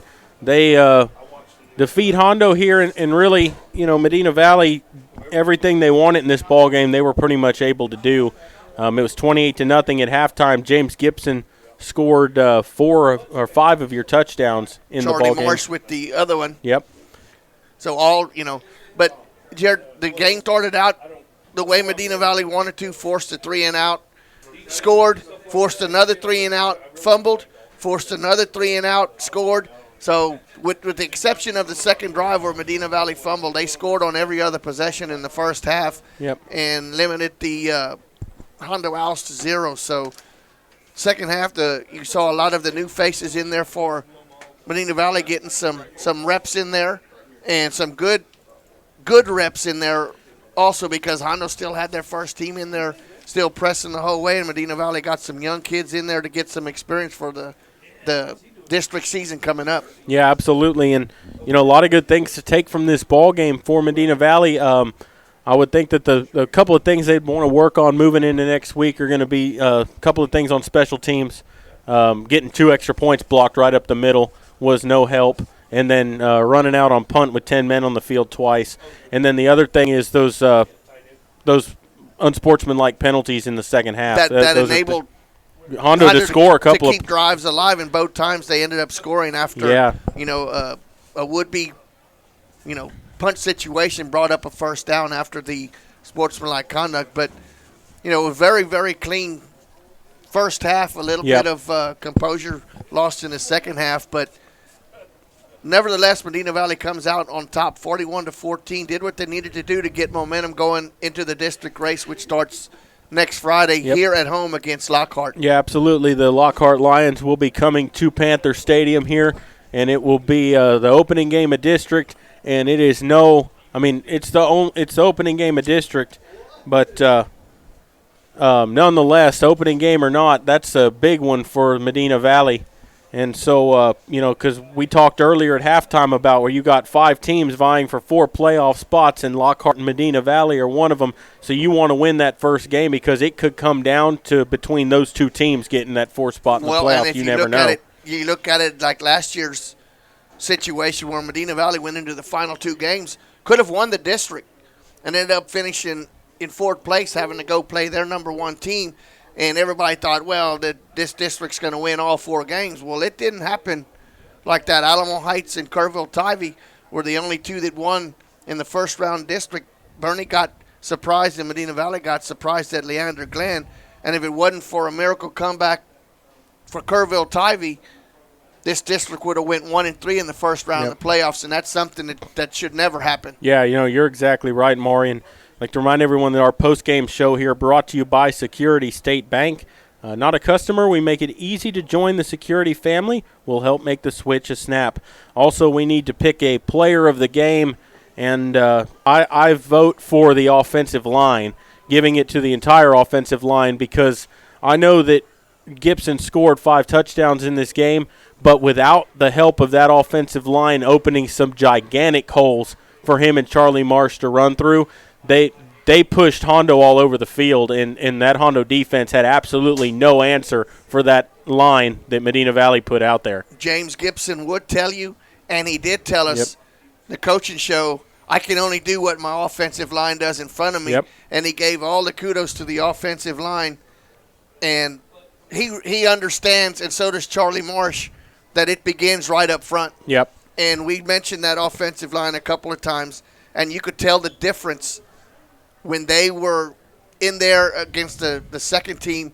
Has a lot to accomplish too, but you could tell the difference. And the first team just took control of the line of scrimmage. The defensive line, we gave it to them, and 2 of the defensive ends last week because of the performance they gave, only giving up 7 points. Now it's the offensive line's turn to get recognized because the Panthers hang 41 points, and it could have been. It could have been worse. Yeah, I mean, Medina Valley's second team played, that almost that entire 4th quarter right there. Same thing with the defense. So, I mean, they put up 14 points, but it wasn't against your first team altogether in there. They were rotating players in and out, players who hadn't got any playing time so far yet this season, getting some good repetitions in there. And so player of the game brought to you by Medina Electric. We exceed member expectations in everything we do. Thank you to Medina Electric for sponsoring the player of the game. Also, and once again, Jared, the player of the game is? There's the offensive line, the entire offensive line for Medina Valley. And opening up huge holes to run through. And like to thank, again, all of our sponsors for making it possible to bring you these games. Another one we need to talk about is IMS Stainless Steel Fabrications, owners Brian and Ron McCool. You can give them a call at 210-825-9900. Sponsors for us here that have, been with us since last season, and we thank you to them. And I want to read off, go through a list of all of our sponsors. And I also want to thank Juke's Meat Market for providing a tray up here for us with dried sausage, salami, cheese, all that stuff up here for the press box. Eat your hearts out, listeners. Yep, absolutely. And so make sure, stop by Juke's Meat Market and get some of that stuff there. Always good. And some more of our sponsors here, as always, North Park Chevrolet, Medina Valley, or Valley Mart and Royce Grove Exxons, Garner Abstract and Design, Peerless Equipment, Medina Electric, the Community National Bank, Security State Bank, 3D Landscaping, Double T Outfitters, Sammy's Restaurant and Habee's Bakery, Castroville State Bank, Hazel Russell State Farm, and Tondry Gwynn Funeral Home, and IMS Stainless Steel Fabrications. And Brenda Stein Photography. Yeah, and as always, thank you to all of them for making it possible to bring you these games on the Medina Valley Broadcast Network. I'd like to remind everyone to tune in on Wednesday night. We'll have our show Sports for Supper at Sammy's. I'm sure we'll have some football and volleyball on there, a couple of coaches, some of the players, and then we'll try to have something for the community corner and try to get that started maybe. If not, we'll talk a little bit about the upcoming, Lockhart game and the volleyball game coming up because the girls have another game on Friday night or on Tuesday coming up the night before that show. And so thank you to all of our sponsors, and thank you to Sammy's Restaurant for letting us do that show there. We will be on the air live at 7 o'clock, so tune in there for Sports for Supper at Sammy's.